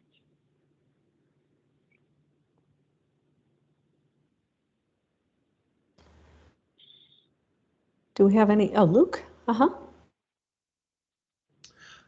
Just in terms of the evaluation or the evaluator of all this different data, would this be MLSC? Just so I'm confirming, or is it a third party? So we, yeah. Oh, go ahead, Rena. Do you want to go first? Oh, no. Oh, yeah. No, I was just going to say, yeah, we anticipate, obviously, MLSC in the statute is sort of the entity that is tasked with doing the evaluation. The evaluation would, I assume, be done by a third-party entity. We approved in committee an interim recommendation that, you know, recommended that MLSC do an RFP, put out an RFP for such a process. And so I'll let Deb speak to that more. But, you know, in that recommendation was the understanding that, you know, there's a request for proposals for a third party to do these evaluations. Yep. So that's what I was gonna say, that, you know, we'll have some information in-house just in terms of the data that we will collect in terms of outcomes, and those are things that we collect already. But looking at the broader picture as a whole, that is something we would anticipate having a third party do through this RFP that we have that is under development as we speak. Okay. All righty. Any other questions on recommendation 6 about assessment and evaluation? Any other points or points of discussion? Okay. Yes, please. Yeah, this is Pam Ortiz. I'm probably going back to implementation, and I unfortunately missed, I think, the last implementation committee meeting. But this document talks a lot about what happens before we reach the programs reach the client. We talk a lot about intake, and we talk about what the courts need to be doing. What I think there are some built-in assumptions about how the program itself is going to operate. And I just wonder if you might want to articulate those assumptions. I mean, I think, you know, we have almost 40 civil legal aid providers in the state. Not all of them do this kind of work, but what is it that the task force is going to recommend about what the access to counsel program itself looks like, who operates it, how many, and how is that going to be determined? Does that make sense? It just seems like a gap for me. Well, I think one of the assumptions, and I think it's in the law, is that MLSC is going to implement the program.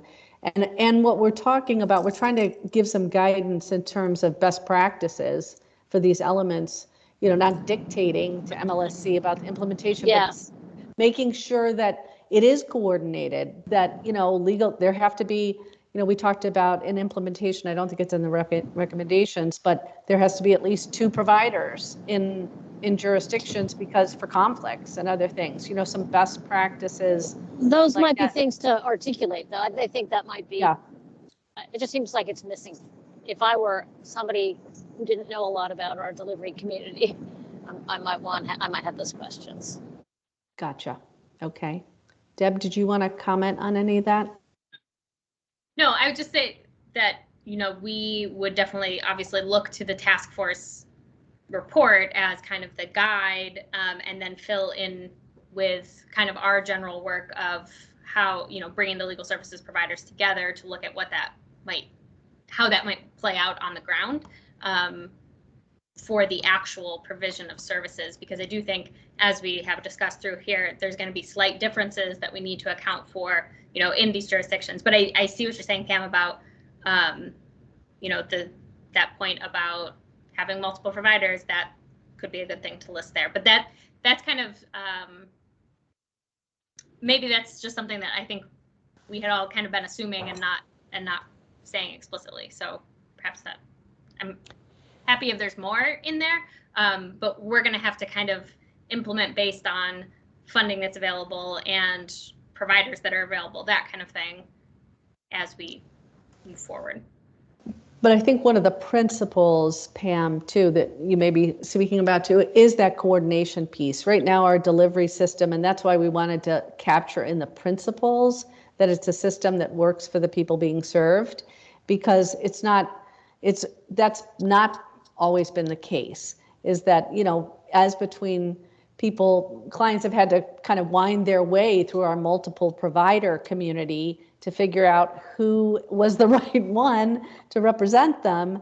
And I think we're talking about a shift with this, is a shift in that model, so that it's really client-centered, so that the client, the people in need are the ones who have ease of access, and they don't need to be concerned about, should I be calling legal aid, or should I call MVLS, or should I call PJC or something like that? We don't want them to have to wind through all that.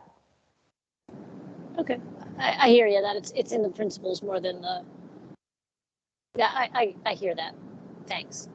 Okay, but that's an important point. Thank you. And Rena, did you want to add to that? You were unmuted. Nope. No, I just wanted to leave myself unmuted because I'm going into the next one and I didn't want to start talking without Okay. with being on mute because I'm on the phone. So sorry about that.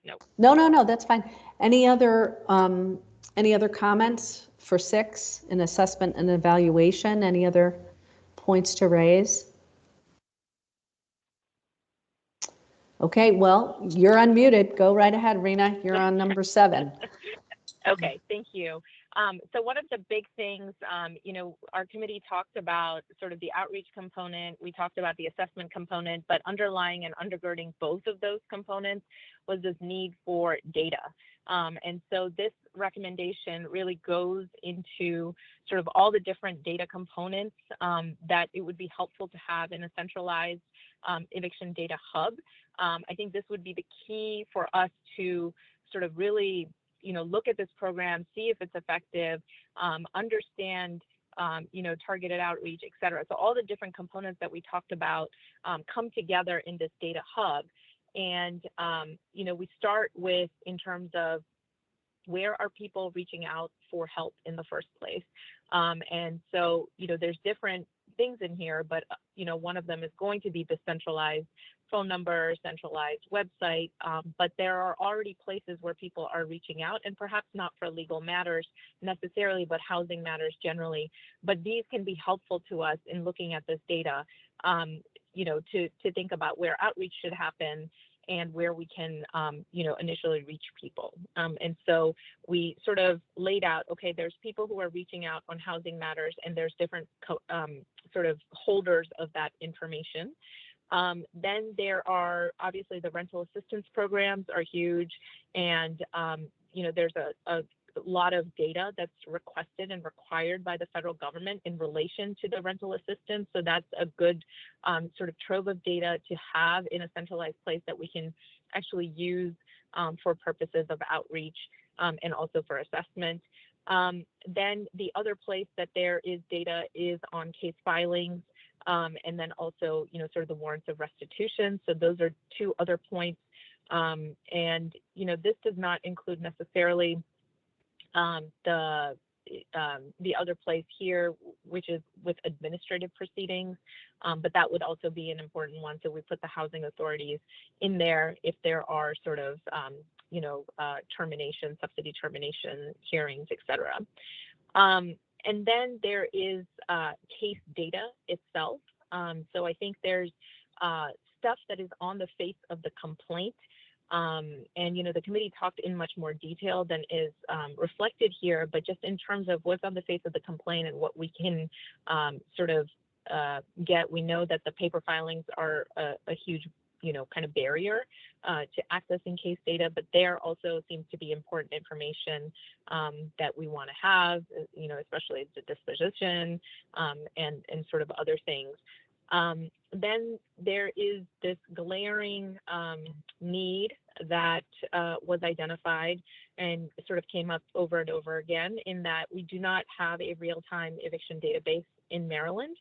And so we're really if the end goal here through all of this is eviction prevention and making sure that we are reducing evictions, not having a way to track that in real time is a real detriment to the program.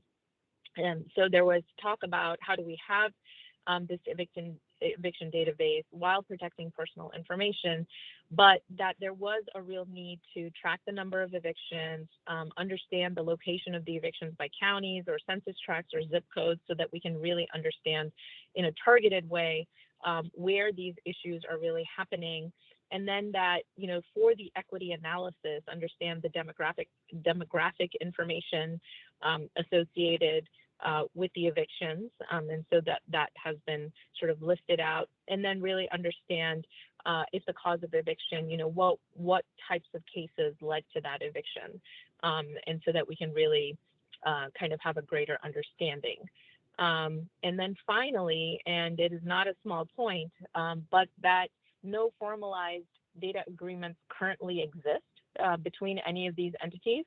And so that, if you are to have an eviction database or a centralized eviction data hub, that there really would need to be formalized data sharing agreements so that we are not, trying to get this data on one-off basis, but that there's really sort of a process in place that feeds this data, and that we can kind of understand and analyze this data in a meaningful way that, affects the policy. Okay, so I think that is sort of the whole number 7, and I will pause there to see if there are any questions. Sure. I think Luke has a question. Yeah. So, I mean, I really like the idea of more data. I generally like this idea of a centralized data hub. I did have a question in terms of sort of the demographic information. Who are you guys anticipating would kind of get that demographic information? And I ask because, from a housing provider standpoint, that's like housing or fair housing 101 is you don't care what somebody is, what language somebody speaks. You don't want any possibility of somebody touching that file, seeing that a certain box was checked and that person treating that person differently.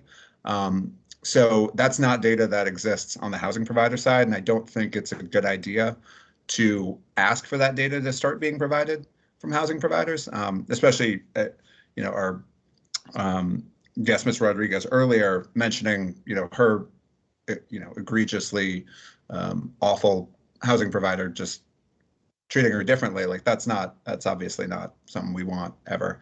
So I'd be curious, like who would provide that data?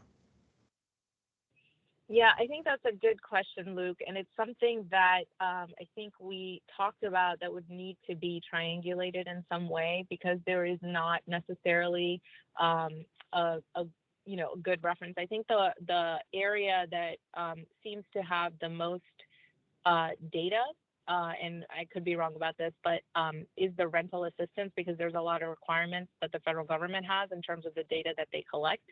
But there is not a single source necessarily of this data. And it's a question of whether, does this data, how do we, have the individualized data versus the aggregate data? And some of this, I think we have to do it on an aggregate basis rather than individualized basis. It has to come from somewhere. Deb, you also get some information.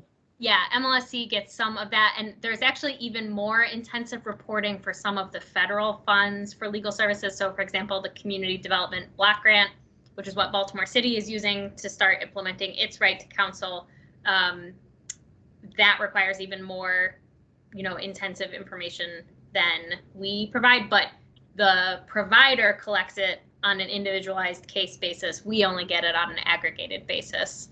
I would imagine that some of these other places, whether it's 211, that kind of thing, that's how they're, they would have a similar thing where they can collect it, but then aggregate it. I don't know that everyone is collecting, for example, all of the same things. So that would be kind of the challenge is, does it come from one source, or how do you match it? in terms of like looking at census tracts or whatever, that kind of thing. Mm-hmm. I think it was a sobering moment to hear Neil say that they had 150 data points in their assessment. I was like, wow, that's a lot. But I think to your point, Luke, it's currently it's a bit of a, you have to kind of pull it from a variety of sources. And I totally appreciate, and I think we should note that you're right. You don't want to put landlords in a position where they could be accused of violating fair housing laws just because they're trying to help out and get demographic information. We don't want to put landlords in that position. So that's a very important point to note.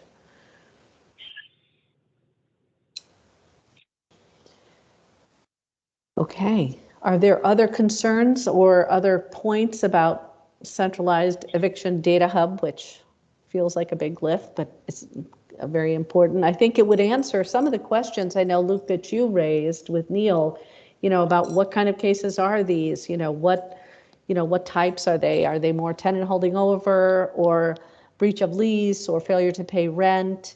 Because we really will need to kind of go under the hood and be able to look at those things. Where are the cases that are requiring counsel? What types of cases are they? Because I think that'll help refine the program over time, but hard right now because we don't have access to that type of data. Agreed. Yeah, okay. All right, so if we're ready, we're going to move to the last topic, 8, and that's on funding. So Deb, this is your section. Yep. So in addition to the short-term first use of federal stimulus funds that are currently available, the committee discussed kind of the long-term solutions and noted that the simplest and cleanest way would be an ongoing appropriation for the Access to Counsel and Eviction Special Fund in the state's annual budget to make sure that it has, its own dedicated line item that would go into the fund each year. We also discussed what I think was a question that Luke asked when Rachel from the Department of Justice visited our last meeting about whether they had kind of opportunities for funding. We do not believe that the Department of Justice had those opportunities, but for example, there was a recent big announcement, well, big for what had been offered previously, from HUD, that they had very specific eviction prevention legal services grants. Neither MLSC nor any of the state or local agencies were eligible to apply. It was kind of a program that was directed directly to the service providers.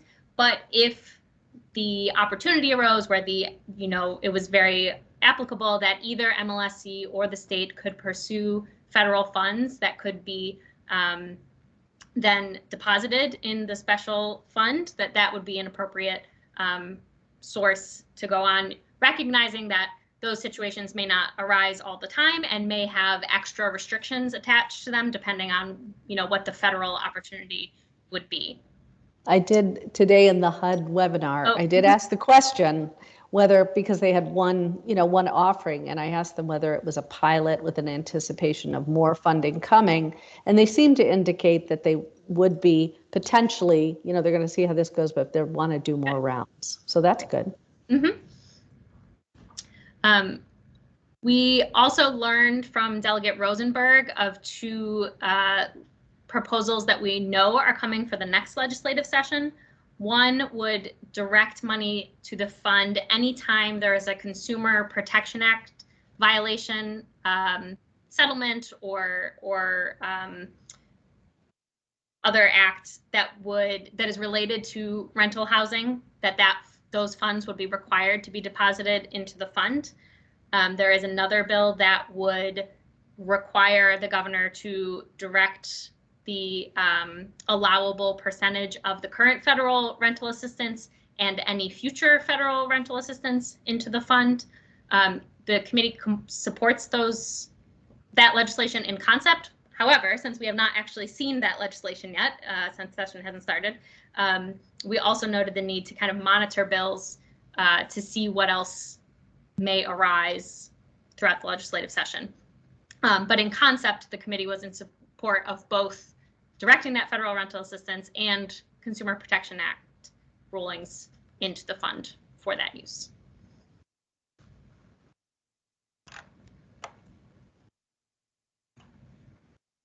Okay.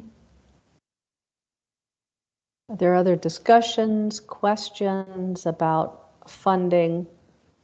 We have sort of a waterfall, a best case scenario. We don't have an indication as yet to see whether it's likely that we will see an appropriation or even a designation of the federal funds. We didn't say, we said other federal funds, but I guess we're saying ERAP for initial funds because we've already made that Or the other one that came from ARPA, the same American Rescue Plan Act, where the state and local fiscal recovery funds.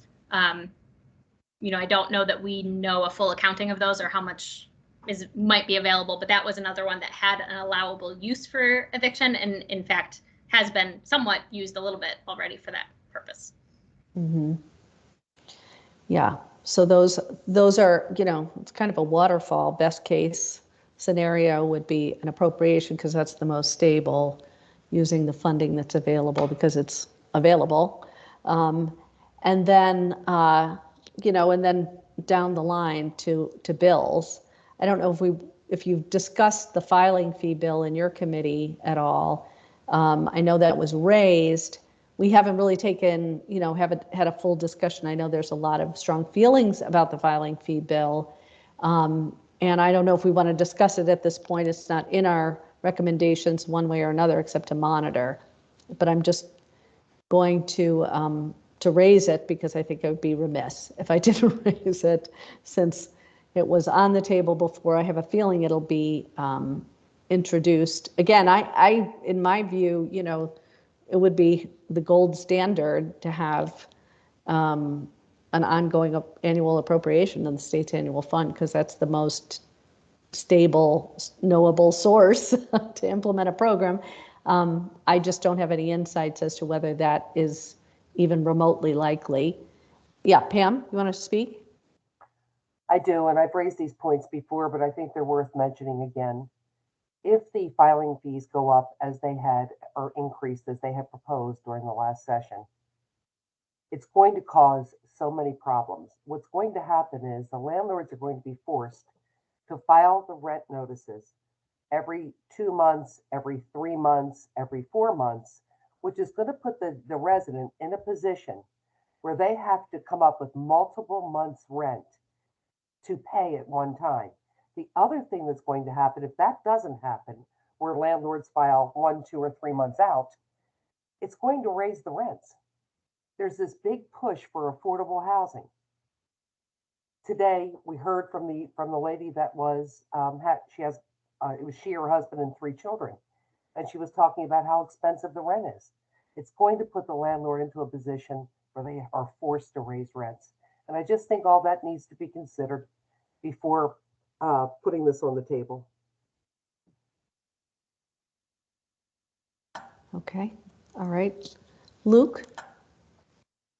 Just to echo Pam's point about that, I mean, what a housing provider would do in those cases where it's particularly onerous for like an eviction process to go through is just raise the standard by which new tenants come in. So like, you know, if we're in a situation like this, we might have a higher income threshold before we allow a new person in, and that of course leaves people kind of out. And so that's just sort of like what the calculus would likely be. I mean, another point on this, and Vicki, you mentioned it, just the stability of the funds. I mean, our ultimate goal is for eviction filings to go down. And I don't think our ultimate goal is for the funding to then just collapse as filings go down. So a standard appropriation through the general fund would kind of be a more stable route.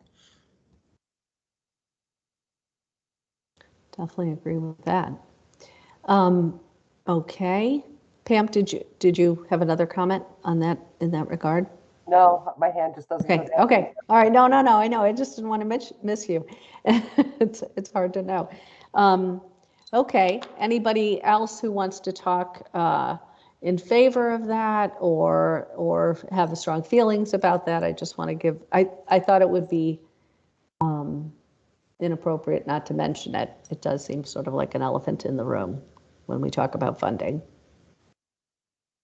Okay, no other comments on that? I think the one thing that was raised in the context of the filing fee was also the goal of reducing evictions, which I hear you're saying is not the likely occurrence. I think that's what you were saying, Luke, that would not be an outgrowth of such an initiative from your perspective. But that is, what is the concern? I think, and maybe in the program, we're hoping that the program itself will help lead to a substantial reduction in evictions, because people will get resolutions either prior to the day of court or in a court proceeding with counsel and work things out in a different way. But that is one of the concerns. I think Maryland, as an outlier for the number of eviction filings, is a little problematic from that. So you'll welcome your thoughts about how could that change? How could that change in our state to get to the kind of nub of the issues? And Sharice, did you want to speak? Yes, hi, Vicki. I'm curious to know, and I don't know if it's possible for us to get this information, but Maryland has one of the lowest filing fees. And so there are tenants in every other state and every other jurisdiction. And so I'm curious to know, how has it impacted these other jurisdictions, and how has it forced landlords to increase the rent, and what does it do as far as the months that they file and those type of questions. It would be good for us to know in comparison, especially when we are so low. What are these other jurisdictions doing with their tenants? I'm sure that they're not less protected than Maryland tenants, or, these things aren't considered for the tenants in these jurisdictions. So I'd like to know what, so that we can consider this real consideration rather than, hypotheticals or fear for tenants. So if that's possible, if we can get a line of communication with any other jurisdictions, that might be helpful.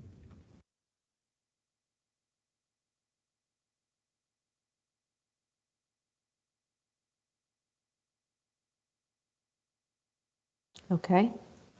Sharice, that's a good point. I think some research has been done on, where Maryland sits in terms of a filing fee, but I don't know the depth of the research about what's the impact, what's the correlation, between the filing fee rate and its impact on either eviction prevention or the number of cases or whatever. I don't know if we have that information. At least I'm unaware. Could be my own lack of knowledge. But that's a good point. Yes, please. I'm not aware of that specific data, especially with respect to, housing prices and things like that. The Eviction Lab they have both an eviction filing rate and then an eviction rate. And so you can see the correlation between the filing rate and the number of evictions, but not, and we do have some information about filing fees. So you can sort of map those three things together, but I don't think it gets all the way to what this conversation has been about. But we can also, we do know from that data, and it's not fully up to date, it's 2016, and obviously the pandemic has changed things, but in terms of the way, the filing rate, which is based on the number of filings it's tied to population. Maryland's rate is over 100%, meaning more eviction filings every year than there are rental households. And the next highest is South Carolina, and that is 18%, and then it goes down from there. So, you know, when we say it's out of whack, it's quite out of whack. I mean, we don't have any even remotely close neighbors, at least in terms of the filing rate. I'm going to now turn off my mic because of my dog. A little emphasis from the dog. There you go. Okay. Well, that is interesting, and I think that's a challenge with Maryland. I think it's something that this task force needs to keep monitoring and probing to see, you know, what, you know, in terms of, since one of our goals is to promote housing stability, you know, that reducing eviction filings over time is also a way to help keep housing more stable for tenants and for all in the system. Okay. Yes, Leah, please. Yes. And I'm speaking quickly in part because of the time and also because who knows when my dog's going to speak up again. Sure.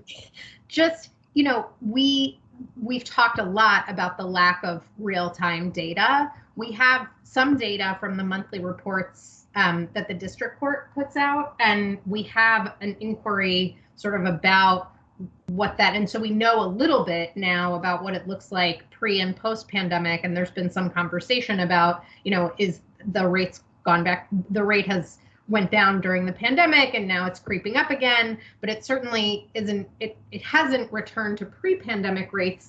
And I think one big question for this committee going forward, and one thing that I don't know if we're seeing it in the data yet, but that we may, is what is the impact of the 10-day notice on the filing rate? Because the October number that's on the district court's website looks much lower even than, for October, looks much lower than September, and October is the first month that 10-day notice has been in effect. And that is something also that I think one of the things we know is that we were maybe not unique, but certainly in the minority of states that didn't have that. So just something else for the committee to be watching out for. Yeah, I think that's true, that both for really teasing out the causation is going to be part of our work, looking at that. You know, is it rental assistance? I think everybody perhaps has their own theory about what is impacting the level of evictions at this point.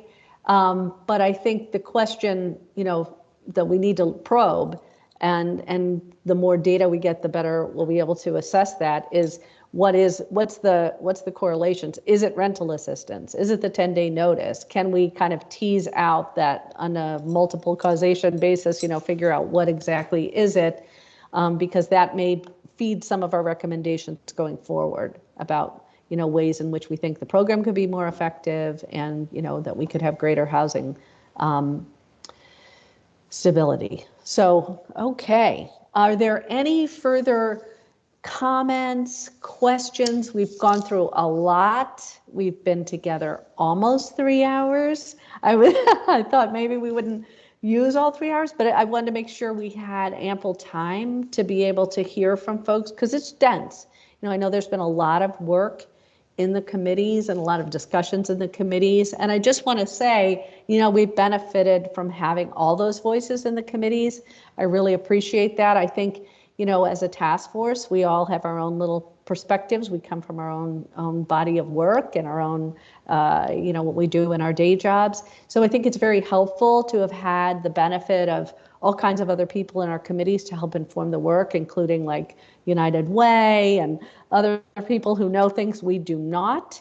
You know, other folks from the housing provider community and the legal services provider community and all over. That's been a really rich process, and I really appreciate everybody, you know, reaching out to their networks and bringing folks in who were important to have at the table. Other members of the judiciary certainly have joined us, and we really have benefited from all those other voices and those perspectives. So thank you for helping us access other expertise in the community. You know, we're mandated, but we really need the benefit of that. You know, we have a better perspectives, and we'll have a better handle on our findings and recommendations. So, okay, all right. So I think at this point, I think how we go forward, this was a question that Luke asked at the beginning, and now we're here. We get to go to next steps.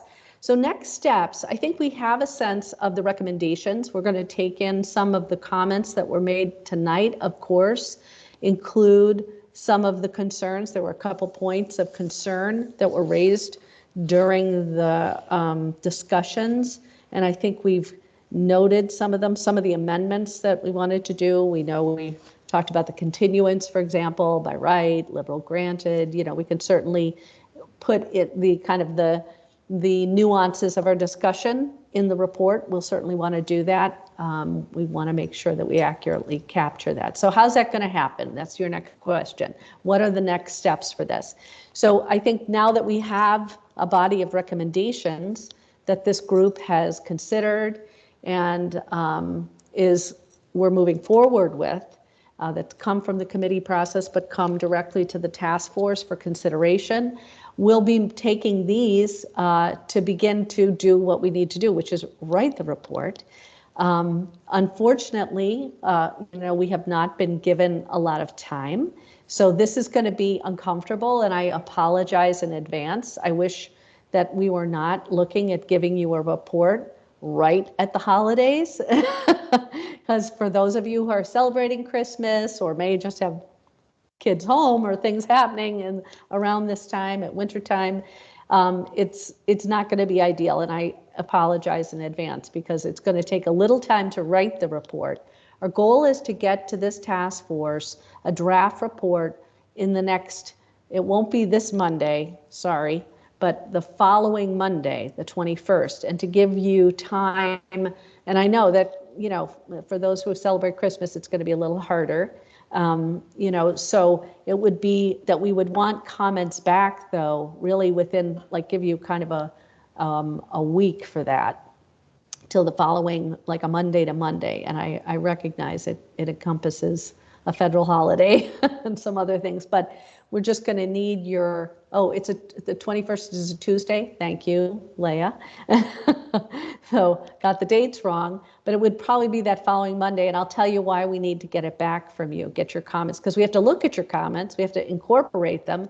It's not going to be, Luke, as you mentioned, a line item edit, but we're going to definitely look for, any kind of comments you need to make about those recommendations, about the body of the report. We're going to try and put in some of the rich resource and information that we got from our a tremendous array of speakers who've come to the task force. So we want to put in some of that data, some of the lessons we've learned or whatever, which we'll incorporate in the report. But the body of the report, and really our main focus, is really on those findings and recommendations. So I think that won't deviate. That will look like what you're seeing, except with the amendments that were given tonight. Also, that we need to get the report to the governor and the General Assembly by January 1st. January 1st falls on a Saturday. We got confirmation from DLS that we don't have to do that on New Year's Day, but we do have to give a little time for production, because we can't just send them, our old Word document that we put together. It has to look a little bit better than that, so we need a little bit of time. That's why we can't bump it all the way to that weekend, because we need to pass it on to some folks who know how to put this into a design format and make it look a little bit better. So, and then we have to get it, we absolutely must have it to the governor and the General Assembly by January 3rd. We're given an extra day because of the weekend. So that's what it looks like. So I'm telling you, I'm giving you the heads up that it's not a great turnaround. I think Leah said, can we have them amend the statute so it's not due on the 1st every year? That would be nice. Maybe that can be one of our amendments we want to suggest. But for now, that's what we need to do. What's that? Just looking for areas of consensus, Vicki. That's true. We might all agree on that one. Okay. So that's what we were looking at in terms of next steps, and how the report goes out is probably another question you may have. I think we'll produce it electronically. Will we print some hard copy reports? probably for the governor and the General Assembly, since we are, and for the task force members, of course, all of you should get a copy if we're going to print hard copies. I don't know yet. I don't know, we're going to rely on the Office of the Attorney General because they're staffing this report, and whether we have some budget for that and that sort of thing. So more to come on that, but we'll at least make sure that it's dispersed electronically, and you all will have those final copies. Does anybody have questions about this, about next steps or process or anything like that? Just a quick question. The Sure, Lou. actual writers, would that be like the co-chairs of the committee or yourself or some of the students that were assisting? The students are off limits. They're in finals. So as a dean person, I have to say, no, although some of them have joined us and they have a little bit of room. I don't think so. At this point, the writing will really be, probably, me, Leah, is here. She's staffing the task force, and me, and I'm sure the chairs will consult with the chairs too, because they've really kind of produced the recommendations.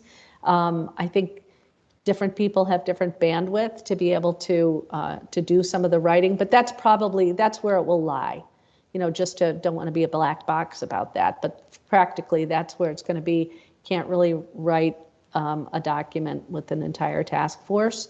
So I'll be relying, Leah will be helping, and some of the committee chairs too, definitely, as it goes to, especially the parts that are germane to the areas they were exploring in the committees. So, but it'll be task force members and Leah, who's been staffing us too. So those will be the writers. Thank you. Okay. All right. All right. Well, I just want to tell you, it's been a fascinating journey with all of you. We appreciate it. We've had some good discussions. We've had, a lot of different perspectives, and I appreciate that.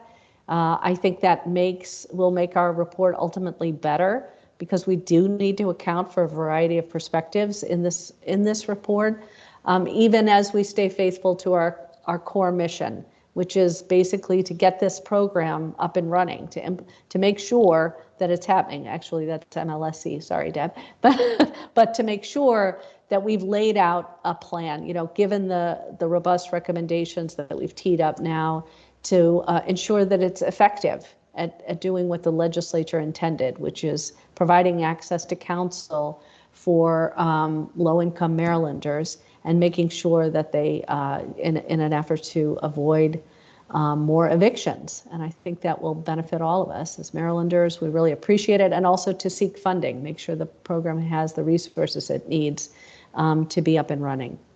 So I just want to thank you all for sticking with it. We've had a very short timeline. There have been a lot of meetings, a lot of things to look at, and it's not over yet. So we appreciate that. How we move forward after this, I don't really have, I think we're so focused on the immediate goal, which is to get this as required to the governor and the legislature. Looking ahead, we will need to reconvene again. Certainly there needs to be time for implementation, and hopefully there'll be funding to actually implement the program. So, we'll definitely be looking for your help and your advocacy to make sure that occurs. And then we'll definitely pull together sometime during the course of the year, maybe a mid-year check-in, we'll see, and then, try and plan our work so that perhaps it's not as pressed at the end of the year. So stay tuned on that. I really don't have a feel for it because we don't have funding yet. And we don't, it's not fully implemented, but we'll definitely pull you back together, and appreciate all that. 20 meetings in about 10 weeks. Yeah, that's a lot. It's a lot. So thank you very much. It really is a big commitment from all of you, and I appreciate the insights, the sobriety, and the focus that everyone's given to this effort. So thanks so much for for all of you. Vicki, I And just want to also say thank you for your leadership and ability to kind of herd the cats as we've moved along here and really keep us on track. And it has been essential. So thank you. yeah, oh, sure, it's my pleasure. Thanks again, and you'll hear from me. We're not going to meet again. You'll be relieved to know. But you can always reach out to me too if there's any concerns you have or whatever. Please feel free to do so. And we'll keep uploading stuff. Do check that Google Drive because we'll keep uploading things. There's a lot of information there if you haven't checked it recently. And certainly if there are things in the report that we're relying upon, we'll make sure that the source information is on that Google Drive so everybody has access to the same information. We want to make sure you're, fully apprised. Okay, so thank you very much. That concludes our meeting. Thanks again. Take care. Thank you. Happy holidays, everyone. Thank you.